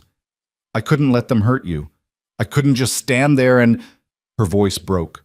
Caleb reached for her with his good arm, pulled her close. I know. And when you went under in that water and I couldn't find your hand, I thought—" He couldn't finish the sentence. "But we made it," she whispered. "We're alive." "We're alive," he echoed. She pulled back just enough to look at him, her expression fierce and tender all at once. "Caleb Arden, if we survive this, when we survive this, I am never letting you out of my sight again. Is that a promise?" "It's a guarantee." And then she was kissing him, her lips soft and desperate against his. Caleb kissed her back, pouring everything he couldn't say into that kiss, his fear and hope, and the overwhelming certainty that this woman had become his whole world. When they finally broke apart, both breathing hard, Marin rested her forehead against his. "One day at a time," she said, echoing the words from weeks ago that felt like a lifetime. "One day at a time," Caleb agreed, "starting with today." Outside, the sun continued its arc across the Montana sky, indifferent to the small dramas of human survival playing out below. But inside that farmhouse, in that quiet moment of peace, stolen from chaos, two people held each other and dared to believe that tomorrow might actually come, and that when it did, they would face it together. They stayed at the farmhouse for 3 days while Caleb's body fought to heal from injuries stacked upon injuries. The couple who'd taken them in, Henry and Martha Brennan, asked no questions beyond what they needed to know for practical care. Martha kept them fed with hearty stews and fresh bread. Henry brought clean clothes that had belonged to their son before he'd moved east to Chicago. And both of them had the good sense to understand that sometimes strangers needed sanctuary without explanation. On the second day, while Caleb slept fitfully in the guest room, Marin helped Martha with the washing. They worked in companionable silence for a while, hands busy with soap and water, before Martha finally spoke. "My husband thinks you're running from something," she said quietly, not looking up from the shirt she was scrubbing. "Or someone." Marin's hand stilled on the fabric she was wringing out. "And what do you think?" "I think that gash on your man's ribs didn't come from any mine accident. I've seen enough bullet wounds to know one when I see it." Martha finally looked up, her eyes kind but shrewd. "I also think that whoever you're running from is probably worse than whatever consequences might come from helping you. So we're not asking and we're not telling. But you should know that Samuel Pritchard's men came through here yesterday while you were both sleeping." Marin's blood went cold. "What did they want?" "Said they were looking for a wounded cowboy and a woman. Said the man was dangerous, had killed someone in Cold Creek." Martha's expression hardened. "I told them I hadn't seen anyone matching that description. Henry told them the same. They didn't believe us, but they didn't push it either. Searched the barn and the outbuildings, then rode on." "Thank you," Marin whispered. "You're taking a terrible risk." "Maybe. But I don't trust Pritchard or anyone who works for him. That man has too much power and too little conscience." Martha went back to her scrubbing. "Besides, I saw how your man looks at you, and how you look at him. That's not the look of criminals. That's the look of people worth saving." Marin felt tears prick her eyes, but blinked them back. "We'll leave as soon as Caleb can travel. I promise we won't bring more trouble to your door." "You'll leave when you're ready and not a moment before," Martha said firmly. "Though I will say this, you can't run forever. Eventually, you're going to have to turn and fight." Those words haunted Marin as she returned to check on Caleb. She found him awake, staring at the ceiling with the expression of a man wrestling with impossible decisions. "Jessup's men were here," she said, settling into the chair beside the bed. "I heard." Caleb's voice was rough with exhaustion. "Martha told Henry, and Henry made sure I knew before I did something stupid like try to run. We can't stay here much longer. Every day we remain puts the Brennans at risk." "I know." Caleb struggled to sit up, wincing at the pull on his ribs. "But we can't keep running either. Martha's right about that. Pritchard has too much reach, too many resources. He'll just keep sending men until we're dead or he gets bored, and men like Pritchard don't get bored." Marin reached out and took his hand, threading her fingers through his. "So what do we do?" "We do what we should have done from the start. We go on the offensive." Caleb's eyes met hers, and Marin saw a determination there that hadn't been present before. Something had hardened in him over the past few days, a core of steel forged in desperation and survival. "I need to get to the territorial capital, file an official statement with the marshal's office. Get it on record before Pritchard can bury it." The sheriff tried that. Look what happened. The sheriff sent a quiet telegram that someone intercepted. I'm talking about walking into the marshal's office in person, bringing you as a witness to the attempt on my life, and making enough noise that Pritchard can't make it disappear. He squeezed her hand. "It's risky. But staying in motion, staying visible, that's our best chance. We make ourselves too public to kill quietly." Marin absorbed this, turning it over in her mind. It was bold, possibly reckless, but it was also the first plan that felt like more than just delaying the inevitable. "Helena is 4 days' ride from here," she said slowly. "You're in no shape for that kind of travel. Then we take it slow. Rest when we need to, but we start moving tomorrow." He pulled her hand to his lips, kissed her knuckles gently. "I'm tired of being afraid, Marin. Tired of looking over my shoulder. I want a life where I can wake up next to you without wondering if it's the last morning we'll have." The word sent a rush of warmth through her chest, followed immediately by a spike of fear, because wanting something that much meant having something to lose. "When this is over," she said carefully, "when Pritchard is in prison and we're safe, what then?" Caleb's thumb traced circles on the back of her hand, his touch gentle and grounding. "Then I buy that piece of land I've been dreaming about, build a house, raise horses." He paused, his eyes searching hers. "And if you're willing, I'd like you there with me. Not as someone passing through, but as someone who stays." Marin's breath caught. It was the closest he'd come to saying the words that hung unspoken between them, the feelings that had grown from desperate circumstances into something real and lasting. "I'd like that," she whispered. I'd like that very much. They sat in silence for a moment, hands clasped, the future stretching out before them like the Montana prairie, vast and uncertain and full of possibility. The next morning, Henry hitched up a wagon and loaded it with supplies. Martha packed enough food for a week's journey and pressed a small leather pouch into Marin's hands. "Money," she said when Marin tried to refuse. "Not a fortune, but enough for lodging and meals. Consider it an investment in seeing justice done." "We'll pay you back," Caleb promised from the wagon seat where he'd managed to climb with only minimal help. "You'll do no such thing," Henry said gruffly. "Just make sure that bastard Pritchard gets what's coming to him. That'll be payment enough." They pulled away from the farmhouse as the sun cleared the eastern horizon, painting everything in shades of gold and amber. Marin drove while Caleb rested beside her, his color better than it had been, but still too pale for her liking. The first day's travel was uneventful. They followed game trails and old prospector roads, staying away from main routes where Pritchard's men might be watching. The Montana landscape rolled past in endless variations of grassland and distant mountains, big sky overhead that made Marin feel simultaneously small and infinite.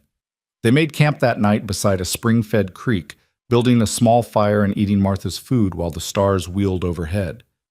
Caleb moved stiffly, but without the agonized care that had characterized his earlier movements. His ribs were healing, finally, though Marin knew they still pained him.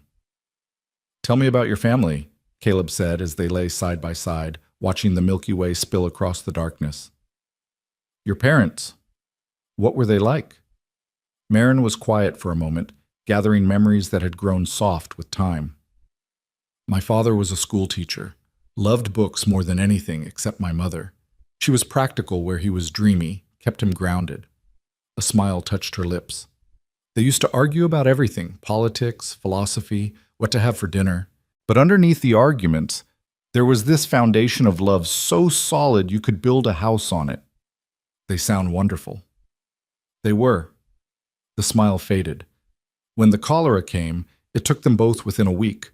Thomas and I buried them in the town cemetery, and I remember thinking that at least they went together, that neither of them had to live without the other. She turned her head to look at Caleb. "I used to think that kind of love was rare, something most people spent their whole lives searching for and never found. And now? Now I think I was wrong. I think it finds you when you're not looking, when you're too busy trying to survive to notice it creeping up on you." She reached over and found his hand in the darkness. "Like this." Caleb's fingers tightened around hers. "I love you, Marin Hale. I know it's fast, I know it's probably crazy, but I love you, and I needed you to know that." The words hung in the night air, simple and honest and terrifying in their finality. Marin's heart hammered against her ribs as she turned to face him fully. "I love you too," she said, the words coming easier than she'd expected. "I think I started falling for you the moment you looked up at me from behind that boulder, bleeding and brave and refusing to give up. And every day since then, I've fallen a little more." Caleb pulled her close, careful of his injuries, and kissed her with a tenderness that made her throat tight. When they broke apart, he rested his forehead against hers. "We're going to make it through this," he promised. "Both of us. Together." "Together," she echoed, and let herself believe it. The second day brought rain, a cold drizzle that soaked through their clothes and turned the roads to mud. They pressed on anyway, Marin driving through the downpour while Caleb dozed fitfully beside her. His fever had returned just slightly, and she worried that the infection in his ribs had flared up again despite her careful tending. They found shelter that night in an abandoned homesteader's cabin, its roof mostly intact and its walls solid enough to keep out the worst of the weather. Marin built a fire in the old stone fireplace and made Caleb strip off his wet clothes so she could examine his wounds. The bullet graze had reopened slightly, weeping clear fluid but not pus. His ribs were still mottled with bruises, but the swelling had gone down. His shoulder was the worst of it, black and purple from the dislocation, but the joint moved properly when she tested it. "You're healing," she pronounced, relief flooding through her. "The fever's just your body working overtime, nothing to worry about." "Good." Caleb's eyes were heavy-lidded, exhaustion pulling at him. "Because I don't think I could handle another near-death experience this week." Marin laughed despite herself and helped him into dry clothes. They ate cold food from Martha's pack and huddled close to the fire as the rain drummed on the roof. "Do you ever think about what we'll tell people?" Caleb asked drowsily, his head resting on Marin's shoulder. "About how we met. We'll tell them the truth, that you were in trouble and I helped you, and somewhere along the way we fell in love. They'll say it's a dime novel romance, too dramatic to be real.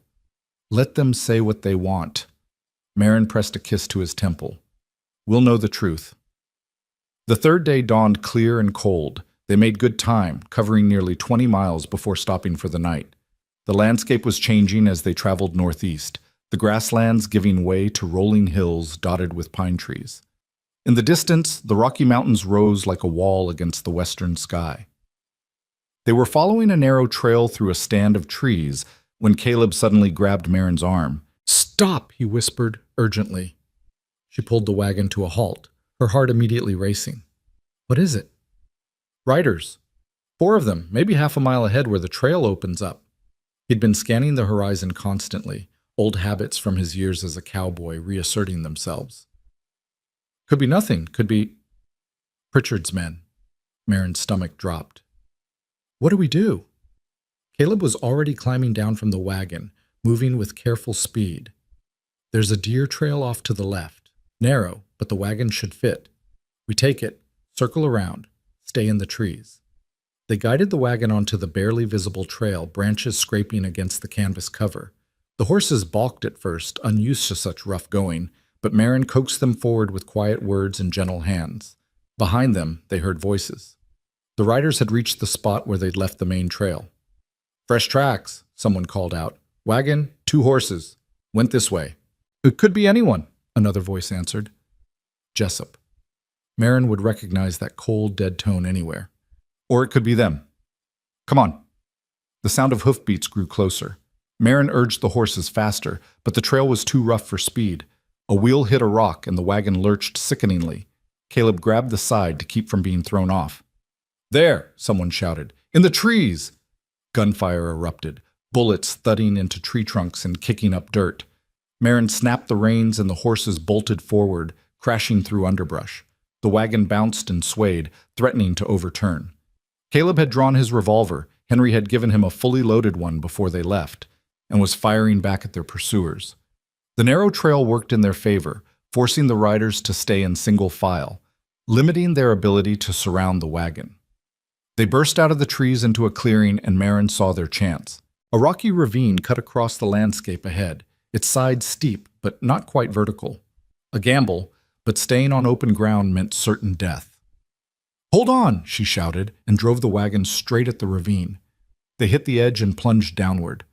The horses screamed, fighting the harness. The wagon tipped onto 2 wheels, balanced impossibly for a heartbeat, then crashed back down with bone-jarring force. Marin felt something crack beneath them. An axle? A wheel? But the wagon kept moving, sliding and skidding down the rocky slope. They hit the bottom, and the momentum carried them forward into another stand of trees on the far side. Marin didn't let up, driving the horses deeper into the forest until the terrain forced them to slow. Finally, when she judged they'd put enough distance between themselves and the ravine, she pulled the wagon to a stop. They sat in silence, breathing hard, listening for sounds of pursuit. Nothing. Just wind in the trees and the nervous stamping of the horses. "Did we lose them?" Marin whispered. Caleb climbed stiffly down to check the wagon. Back left wheels cracked. "Won't hold for long, maybe another day if we're lucky and take it easy." He looked back the way they'd come. "As for losing them, maybe. That ravine will slow them down, but they'll find a way across eventually." "How far are we from Helena?" "Day and a half at normal speed. With a damaged wheel?" He grimaced. 2 days, maybe more." They couldn't afford 2 more days, not with Jessup and his men on their trail. Marin made a decision. "We abandon the wagon, take the horses, and ride hard for Helena. We can make it in a day if we push." "You think the horses can handle both of us in hard riding?" "I think we don't have a choice." She climbed down and started unhitching the team. "We take what supplies we can carry and leave the rest. Move fast, stay off main trails, and pray we reach the marshal's office before Pritchard's men catch up." They worked quickly, transferring essential supplies to saddlebags and makeshift packs. Food, water, Marin's medical supplies, the money from Martha, and what little ammunition they had left. Everything else they left behind. Within 20 minutes, they were mounted and moving, Caleb on one horse and Marin on the other. The animals were draft horses, bred for pulling, not speed, but they were strong and steady, and that would have to be enough. They rode through the afternoon and into the evening, following game trails and creek beds, always heading northeast toward the territorial capital. Caleb's face grew increasingly tight with pain as the day wore on, but he never complained, never suggested they slow down. As darkness fell, they finally allowed themselves a brief rest beside a small stream. The horses drank gratefully while Caleb and Marin shared the last of Martha's bread and some dried meat. "We're close," Caleb said, studying the stars. "Helena can't be more than 30 miles from here. If we ride through the night—" "You need rest," Marin interrupted. "Your body's been through hell, Caleb. Another few hours won't make a difference."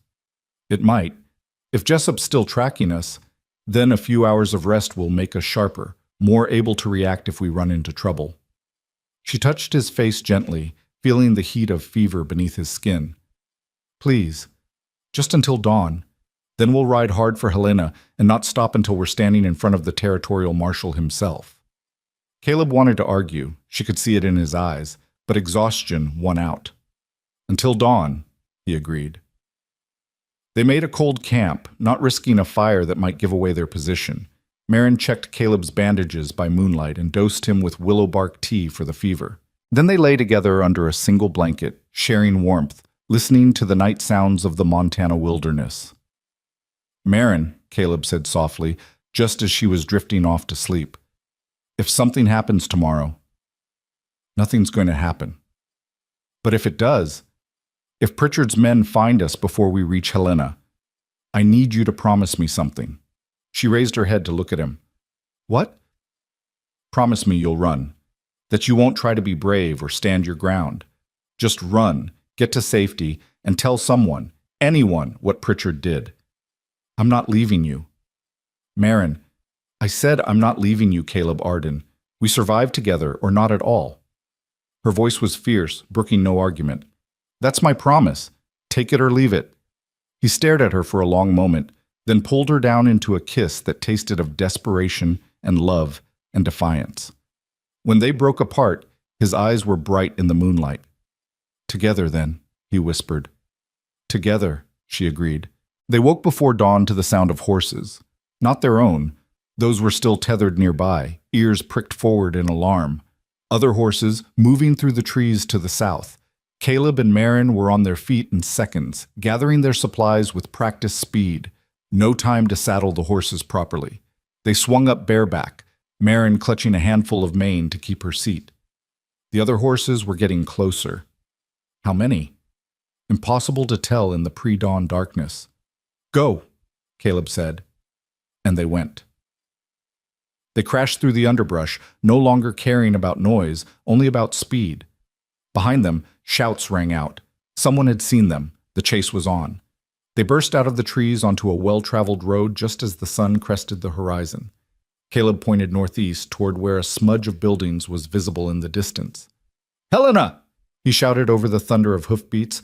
"We're almost there!" The road made for easier riding, and their horses opened up into a gallop. But behind them, Pritchard's men were gaining, their horses fresher and bred for speed. A shot rang out, then another. Marin felt the wind of a bullet pass her ear and ducked low over her horse's neck. The buildings grew closer. Marin could make out individual structures now, a church, a large building that might be a hotel, streets laid out in a grid. People were starting to emerge, drawn by the sound of gunfire. "The courthouse!" Caleb shouted, pointing at a 3-story stone building at the center of town. "That's where the marshal's office is." They galloped down the main street, scattering pedestrians and drawing startled shouts. Behind them, Jessup and his men followed, still firing. The courthouse steps loomed ahead. Caleb and Marin threw themselves off their horses and ran, taking the steps 2 at a time. Bullets chipped stone around them. They burst through the courthouse doors into a marble-floored hallway filled with stunned officials and clerks. A man in a dark suit and tin star stepped forward, hand on his gun. What in the hell is going on here? He demanded. Are you the territorial marshal? Caleb gasped, bleeding from a fresh wound on his arm that Marin hadn't even seen him take. Deputy Marshal Frank Hollis, and you better have a damn good reason for— Samuel Pritchard murdered a Cheyenne family in cold blood 3 weeks ago, Caleb said, his voice carrying through the hall. I witnessed it, and those men outside have been trying to kill me ever since to keep me quiet. Hollis's expression shifted from anger to sharp attention. That's a serious accusation. It's the truth. Marin stepped forward, pulling back her sleeve to show the bruises and cuts covering her arm. I'm a healer. I found this man wounded and helped him. Pritchard's men have tried to kill us both multiple times.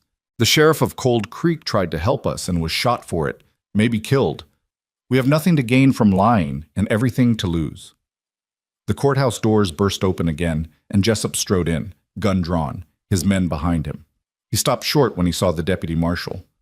Stand down, Hollis ordered, his hand still on his own weapon. Nobody draws in my courthouse. This man's a murderer, Jessup said, pointing at Caleb. Killed 3 men in Cold Creek and kidnapped a woman. We've been trying to bring him to justice. That's a lie, Marin said coldly. This man is Raymond Jessup, foreman for the Triple J Ranch. He works for Samuel Pritchard, and he's been hunting us on Pritchard's orders. Everyone shut up, Hollis commanded. He looked from Caleb to Jessup and back again, clearly trying to assess the situation. You, he said to Caleb, you're willing to make an official statement, under oath, knowing that filing a false report is a crime? Yes. And you? He turned to Marin. You'll corroborate his story? Every word of it. Hollis nodded slowly, decision made. Then you two come with me. We'll take your statements and telegraph the federal authorities. He pointed at Jessup. And you wait right here. Don't even think about leaving town until I sort this mess out. Jessup's face went dark with fury, but he holstered his gun. Mr. Pritchard will hear about this. I expect he will, Hollis said mildly. That's kind of the point. He led Caleb and Marin deeper into the courthouse, into a small office where they spent the next hour giving detailed statements. Hollis asked sharp questions, probing for inconsistencies, clearly a man who took his job seriously. When they were done, he sat back and studied them. If even half of what you're telling me is true, Samuel Pritchard is going to hang. It's all true, Caleb said. Every word. Then we've got work to do. Hollis stood, gathering the papers. I'm sending telegrams to the federal marshal and the territorial governor. This is bigger than me, bigger than Cold Creek.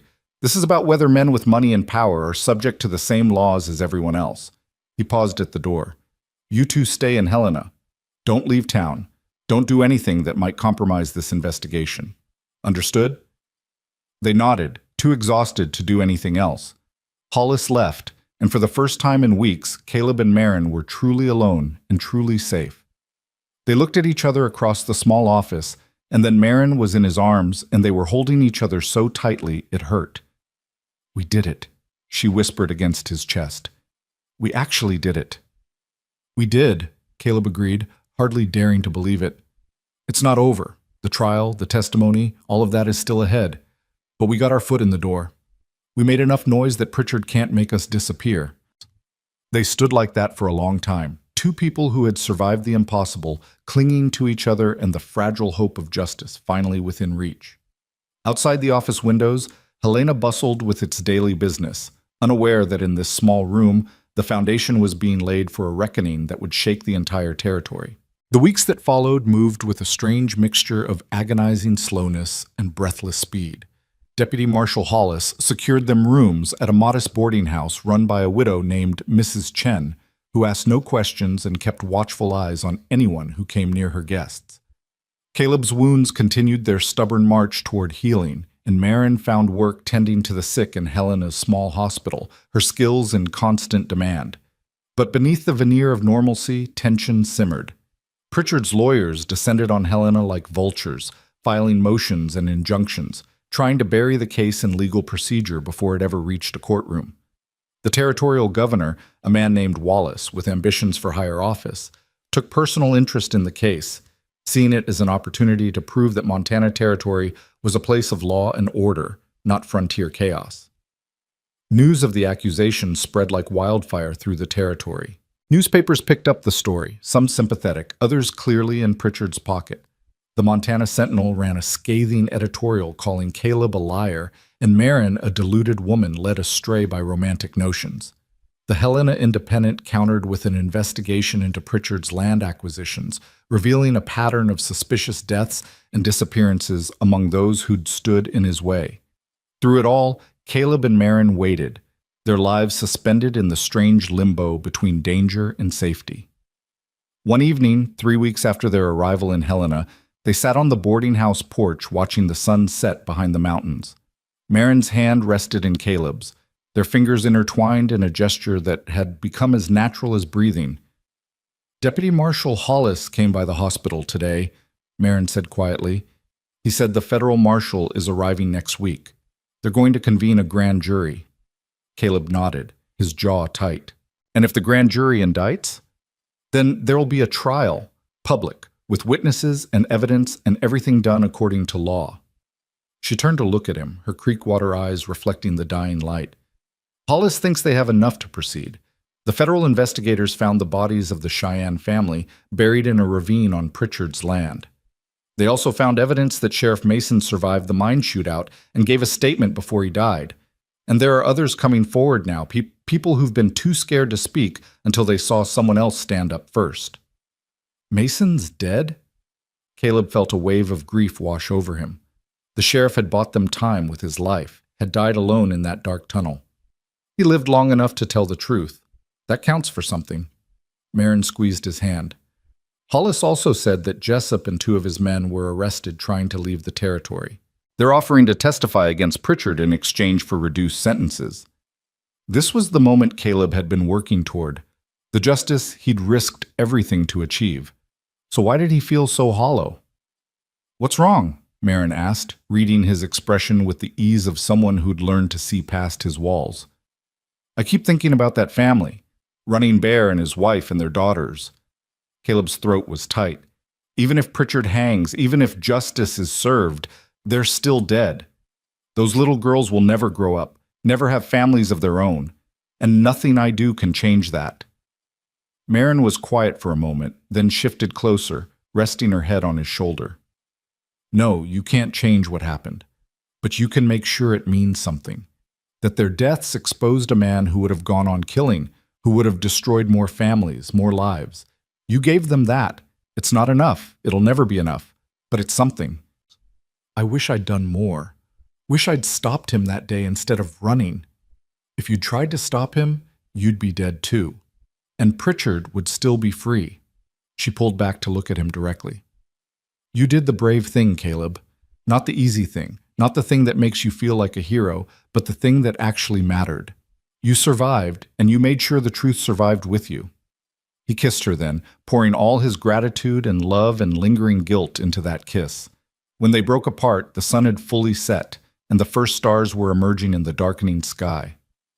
"When this is over," he said softly, "when the trial's done and Pritchard's been sentenced, what do you want to do?" Marin smiled, a small, secretive smile that made his heart skip. "I want to find that piece of land you talked about. Build that house, raise those horses." She paused, her expression turning serious. "And I want to marry you, Caleb Arden, if you'll have me." For a moment, Caleb couldn't breathe. He'd hoped, had dreamed, but hearing her say it made it real in a way that stole his words. "Is that a yes?" Marin asked, laughter in her voice now. "That's a yes," he managed. "That's 1,000 times yes." They sat together as full dark fell, making plans for a future that had seemed impossible just weeks ago, letting themselves believe that tomorrow might actually come. The grand jury convened on a cool morning in late September. Caleb testified for 4 hours, recounting every detail of what he'd witnessed that day on the prairie. The jury foreman, a gray-haired rancher with weathered hands and sharp eyes, asked pointed questions that cut through any attempt at evasion. Marin testified next, describing the attempts on Caleb's life, the violence of Pritchard's men, the terror of being hunted. Her clinical precision as a healer lent weight to her words, made them undeniable. Then came the federal investigators with their evidence. The location of the bodies, Ballistics reports showing the bullets that killed the Cheyenne family came from a rifle registered to Samuel Pritchard, testimony from a surveyor who'd seen Pritchard arguing with Running Bear 2 days before the murders. Sheriff Mason's dying statement was read into the record, his words given weight by the sacrifice of his life. And finally, Raymond Jessup took the stand, a broken man seeking to save himself from the noose. He confirmed everything: the murders, Pritchard's orders to silence Caleb, the attempts on both Caleb's and Marin's lives. In exchange for his testimony, the prosecutor promised to seek life imprisonment instead of execution. The grand jury deliberated for less than an hour. They returned an indictment on 4 counts of first-degree murder, 2 counts of attempted murder, and conspiracy to obstruct justice. Samuel Pritchard was arrested at his ranch 3 days later, brought to Helena in chains, and locked in the territorial prison to await trial. The trial itself began on a crisp October morning, the courthouse packed with spectators, journalists, and curious onlookers. Pritchard sat at the defense table in an expensive suit, flanked by 3 lawyers from San Francisco, his expression one of controlled disdain. But as the prosecution built its case, day by day, witness by witness, piece of evidence by piece of evidence, that disdain began to crack. Caleb testified again, this time in open court, and the jury listened with rapt attention as he described what he'd seen. The defense tried to paint him as a disgruntled employee with a grudge, but Caleb's quiet, unflinching honesty made their attacks ring hollow. Marin testified to the attempts on their lives, and the jury saw in her not a hysterical woman, but a trained healer with nothing to gain from lying. The federal investigators presented their evidence with professional precision. Jessup testified again, his voice shaking as he described the orders Pritchard had given, the bodies he'd helped dispose of over the years, the reign of terror that had kept an entire county silent. The defense called character witnesses, prominent businessmen and politicians who swore to Pritchard's good name. But the prosecution countered with victims, families who'd lost land to Pritchard's schemes, workers who'd been injured through his negligence, people who'd been threatened and intimidated into silence. The trial lasted 2 weeks. When both sides finally rested, the judge gave his instructions to the jury, and they filed out to deliberate. Caleb and Marin waited in a small room off the main hall, too nervous to speak. Hours crawled by. Deputy Marshal Hollis brought them coffee and sandwiches they couldn't eat. As evening fell, word came that the jury had reached a verdict. The courtroom filled again, the air thick with anticipation. Pritchard sat stone-faced as the jury foreman stood. On the count of murdering Running Bear, how do you find? Guilty. On the count of murdering his wife, Dawn Song, guilty. On the counts of murdering their daughters, Little Sparrow and Singing Bird, guilty on both counts. The foreman continued through all the charges. Guilty. Guilty. Guilty. When it was done, Pritchard's mask finally shattered. He lunged from his seat, screaming threats and curses, before the bailiffs wrestled him back down. The judge called for order, his gavel cracking like gunshots. Sentencing was set for the following week. Caleb and Marin walked out of the courthouse into the autumn twilight, and for the first time in months, Caleb felt like he could breathe fully. The weight that had been crushing his chest since that day on the prairie finally lifted. "It's over," he said, hardly believing it. "It's over," Marin agreed, tears streaming down her face. Not tears of sadness, but of relief and triumph, and the overwhelming release of tension held too long. They held each other on the courthouse steps as people milled around them, as journalists shouted questions they didn't answer, as the world continued its turning. For that moment, there was only the two of them, and the knowledge that they had done it. They had faced down evil and emerged victorious.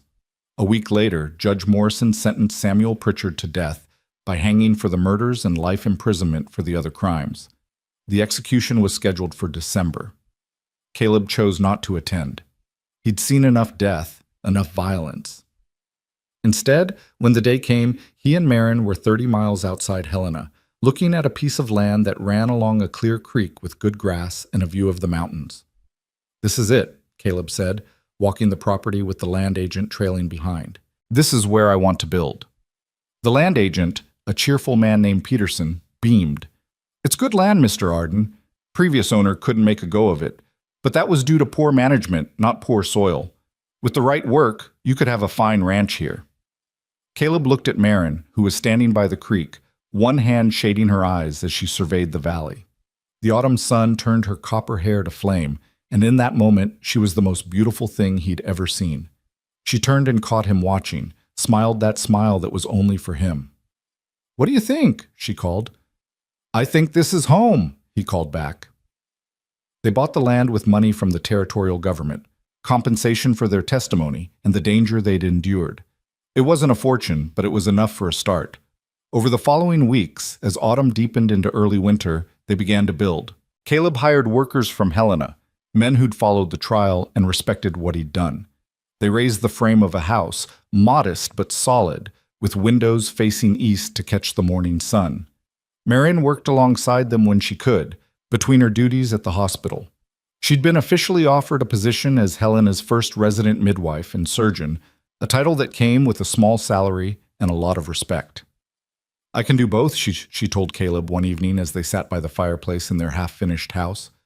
"Work at the hospital and help build our ranch. Women have been doing 2 jobs since the beginning of time." "I know you can," Caleb said, pulling her close. "I just don't want you to have to." "I want to.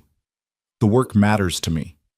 Bringing babies into the world, healing the sick, it gives my life purpose beyond just surviving." She looked up at him. "But this, what we're building here, this gives me joy. And I need both." He understood. He felt the same way about the horses he was planning to raise, about the land they were cultivating. Work that mattered, a purpose beyond himself, and someone to share it with. In late November, word came that the community of Cold Creek wanted to honor them. Despite the danger it had faced, despite the fear that had gripped it for so long, the town was finally free of Pritchard's shadow. A new sheriff had been appointed, businesses were opening again, and people were cautiously optimistic about the future. Caleb and Marion rode to Cold Creek on a bright Sunday morning, their horses' breath misting in the cold air. The town looked different somehow, lighter, as if a physical weight had been lifted from its buildings and streets. They were met by a crowd at the church, the same small church where Marion had first started attending services during Caleb's convalescence. The new sheriff, a young man named Carson, stepped forward. "Mr. Arden, Miss Hale," he said formally. "On behalf of the people of Cold Creek, I want to thank you for your courage, for your sacrifice, and for refusing to let fear silence the truth." There was applause, genuine and warm. People stepped forward to shake their hands, to offer thanks and blessings. The widow Henderson gave Marion a beautiful quilt she'd made, each square stitched with care. The blacksmith pressed a set of horseshoes into Caleb's hands, claiming they were lucky. Martha and Henry Brennan were there too, having made the trip from their farm. Martha hugged Marion fiercely, tears in her eyes. Henry shook Caleb's hand with quiet pride. "You did good, son," he said simply. "Real good." After the formal ceremony, Caleb found himself standing in front of the repaired cabin, where he'd hidden all those weeks ago. Someone had fixed the bullet holes, replaced the broken windows, painted the walls. It looked almost new. "The town council voted to make it a permanent residence for the midwife," Carson explained. "Figured it was only right, seeing as how Miss Hale started her practice here." Marion appeared at Caleb's elbow, her eyes taking in the transformation. "It's beautiful," she said softly. "Will you come back?" Carson asked hopefully. "We could sure use a healer." Marion glanced at Caleb, a question in her eyes. He squeezed her hand, leaving the decision to her. "I'll come when I can," she promised. "Maybe once a month, to check on expectant mothers and anyone who needs care. But my home is with Caleb now, on our ranch." "That's more than we could ask for," Carson said. "Thank you." They stayed in Cold Creek that night, sleeping in the cabin one last time. It felt like closing a chapter, acknowledging where they'd been while looking forward to where they were going. "It's strange," Marion said as they lay in the darkness, the same bed where Caleb had recovered from his wounds. "This place was where everything changed, where we changed." "Where you saved my life," Caleb corrected. "Where we saved each other," she said. "I was lost when I came here, Caleb, drifting, trying to find meaning in my work but feeling empty inside. Then you appeared, bleeding and brave and refusing to give up, and suddenly I had a reason to fight for something beyond myself." He turned to face her, cupping her cheek with his palm. "You gave me a reason to live instead of just survive. Before you, I was going through motions, doing what needed doing, but never thinking about tomorrow. You made me want tomorrow. They kissed, soft and slow, a promise and a celebration all in one. The next morning, they rode back to their ranch, to the house that was nearly finished, to the life they were building together. On a cold December morning, with snow dusting the mountains and the creek running clear and cold, Caleb Arden stood at the front of Cold Creek's small church in a borrowed suit. His hands shook slightly as he watched the door at the back, waiting. The door opened and Marin Hale walked toward him. She wore a simple white dress that Martha Brennan had helped her make, with lace at the collar and cuffs. Her copper hair was loose around her shoulders, held back from her face with small white flowers. She carried no bouquet, needed no ornament beyond the radiant smile on her face. Caleb's breath caught. In all the beauty he'd seen in Montana's wide skies and endless plains, nothing compared to this moment, this woman walking toward him with love and trust shining in her eyes. The ceremony was simple, conducted by a traveling minister who'd heard their story and insisted on performing the service for free. Martha and Henry stood as witnesses, along with Deputy Marshal Hollis, who'd become a friend during the long weeks of testimony and trial. Do you, Caleb Arden, take this woman to be your lawfully wedded wife, to have and to hold from this day forward, for better or worse, for richer or poorer, in sickness and in health, till death do you part? I do, Caleb said, his voice strong and clear. And do you, Marin Hale, take this man to be your lawfully wedded husband, to have and to hold from this day forward, for better or worse, for richer or poorer, in sickness and in health, till death do you part? I do, Marin said, her eyes never leaving Caleb's face. They exchanged simple gold bands that Caleb had commissioned from the Helena goldsmith, and when the minister pronounced them husband and wife, Caleb pulled Marin into his arms and kissed her to the sound of applause and cheering from the small congregation. They celebrated with a modest meal at the boarding house, surrounded by the people who'd helped them survive, who'd believed in them when belief seemed foolish. Stories were told, toasts were made, and for a few hours the world was nothing but joy and possibility. As evening fell, Caleb and Marin rode back to their ranch, now truly their home. The house was finished, warm light glowing from its windows. They'd spent the previous week furnishing it with simple, sturdy pieces. A bed Martha had given them as a wedding gift, a table Caleb had built himself, chairs and dishes, and all the small necessities of daily life. They entered their home as husband and wife, and Caleb swept Marin into his arms, carrying her over the threshold with a laugh. "Welcome home, Mrs. Arden," he said. "Welcome home, Mr. Arden," she replied, kissing him soundly. They built a fire in the fireplace and sat before it, wrapped in blankets, watching the flames dance. Outside, snow began to fall, soft and silent, blanketing the world in white. "Do you ever think about that first day?" Marin asked, her head resting on Caleb's shoulder. "When I found you behind that boulder?" "Every day," Caleb admitted. "I think about how close I came to dying, how if you'd been 5 minutes later, or chosen a different route, or decided not to help a stranger, none of this would exist. But I didn't. I was exactly where I needed to be, exactly when I needed to be there." She tilted her head to look up at him. "I used to think life was random, that good and bad things just happened without reason. But now, I wonder if maybe there's a pattern we can't always see, a purpose to the timing of things. You think we were meant to find each other?" "I think we were meant to save each other," she said, "and everything that came after was us choosing to stay." Caleb kissed the top of her head, breathing in the scent of her hair. "Then I choose to stay. Every day, for the rest of my life, I choose you."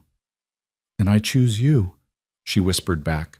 They sat in comfortable silence, watching the fire burn down to embers, neither wanting to move, to break the perfection of the moment. Finally, Marin stirred, a small smile playing at her lips. "You know what the minister said to me before the ceremony?" "What?" "He said that marriage is easy when everything's going well. The real test is whether you can hold on to each other when everything's falling apart." She turned to face him fully. "We already passed that test, Caleb. We held each other through bullets and fear and pain. Everything from here is just living." "Just living," he echoed, marveling at the simple beauty of it. No more running, no more fear, no more looking over their shoulders. Just the everyday work of building a life together, of raising horses and healing the sick and watching the seasons turn. It was everything he'd never dared to hope for. They went to bed that night in their own house, in their own bed, as husband and wife. And as Caleb held Marin close, listening to her breathing slow and deepen into sleep, he thought about the long, impossible journey that had brought them here. From that desperate moment behind the boulder, blood seeping through his fingers and death riding toward him, to this moment of perfect peace and safety. From a stranger with a wagon and more courage than sense, to the woman who was now his wife, his partner, his future. The path had been brutal and terrifying, marked by violence and loss. But it had also been marked by extraordinary courage. Marin's fierce determination to save him, the sheriff's sacrifice, the Brennan's quiet heroism, and countless small acts of bravery from people who chose to stand up when standing up was dangerous. And in the end, justice had prevailed. Not the quick, clean justice of dime novels, but the messy, complicated, hard-won justice of the real world. Pritchard had faced consequences for his crimes. The truth had been told and believed. The innocent had been vindicated. It wasn't perfect. It couldn't bring back Running Bear and his family, couldn't undo Sheriff Mason's death or erase the scars, physical and emotional, that Caleb and Marin carried. But it was something. It was enough. Caleb closed his eyes and let himself drift toward sleep, secure in the knowledge that when he woke, Marin would be beside him, that they had tomorrow and the day after that, and all the days stretching out before them like the Montana prairie, vast and wild and full of promise. In the months and years that followed, their ranch grew. Caleb proved to have a gift for breeding and training horses, producing animals known throughout the territory for their strength and temperament. Marin split her time between the ranch and her medical practice, delivering babies and healing the sick with skill and compassion that made her legendary in her own right. They faced challenges, as all couples do, harsh winters that tested their resources, a bout of illness that swept through the valley, the everyday struggles of building something from nothing. But they faced them together, and each challenge overcome only strengthened their bond. They never forgot what they'd survived, never took for granted the miracle of their ordinary days. Every morning that Caleb woke beside Marin, every evening they spent on their porch watching the sunset, was a gift they'd earned through blood and courage and an unwavering refusal to give up. And sometimes, on quiet nights when the prairie wind sang through the grass and the stars wheeled overhead in their ancient dance, Caleb would hold Marin close and whisper the words that had become their private benediction. "It hurts," he would say, thinking of all they'd endured, all they'd lost, all the scars that would never fully fade. And Marin, his brave, beautiful, impossible wife, would pull him closer and answer with the words that had saved his life and given him a future. "Then let me hold you till it doesn't." And she would. And it would ease, and they would go on together. Two survivors who'd found in each other not just love, but the courage to keep choosing life, keep choosing hope, keep choosing each other, day after day after day. Their story became the stuff of local legend, the cowboy and the healer who'd brought down one of Montana's most powerful men. But for Caleb and Marin, it was simply their beginning. The story of how they'd met wasn't the point. The point was what they'd built in all the years after. A home filled with laughter and hard work, and the everyday magic of shared purpose. A refuge for those who needed healing. A legacy of standing up for what was right, no matter the cost. And a love that had been forged in the crucible of survival and proven strong enough to withstand anything life threw at it. Some wounds, Caleb had learned, did heal stronger than before. Some hearts did too. And some loves, born in desperation and refined through trial, became unbreakable. This was their truth, their story, their life. And as the years passed and their hair grayed and their faces lined with the marks of time well spent, they held fast to each other and to the knowledge that they had already survived the worst the world could offer. Everything else was just the gift of living.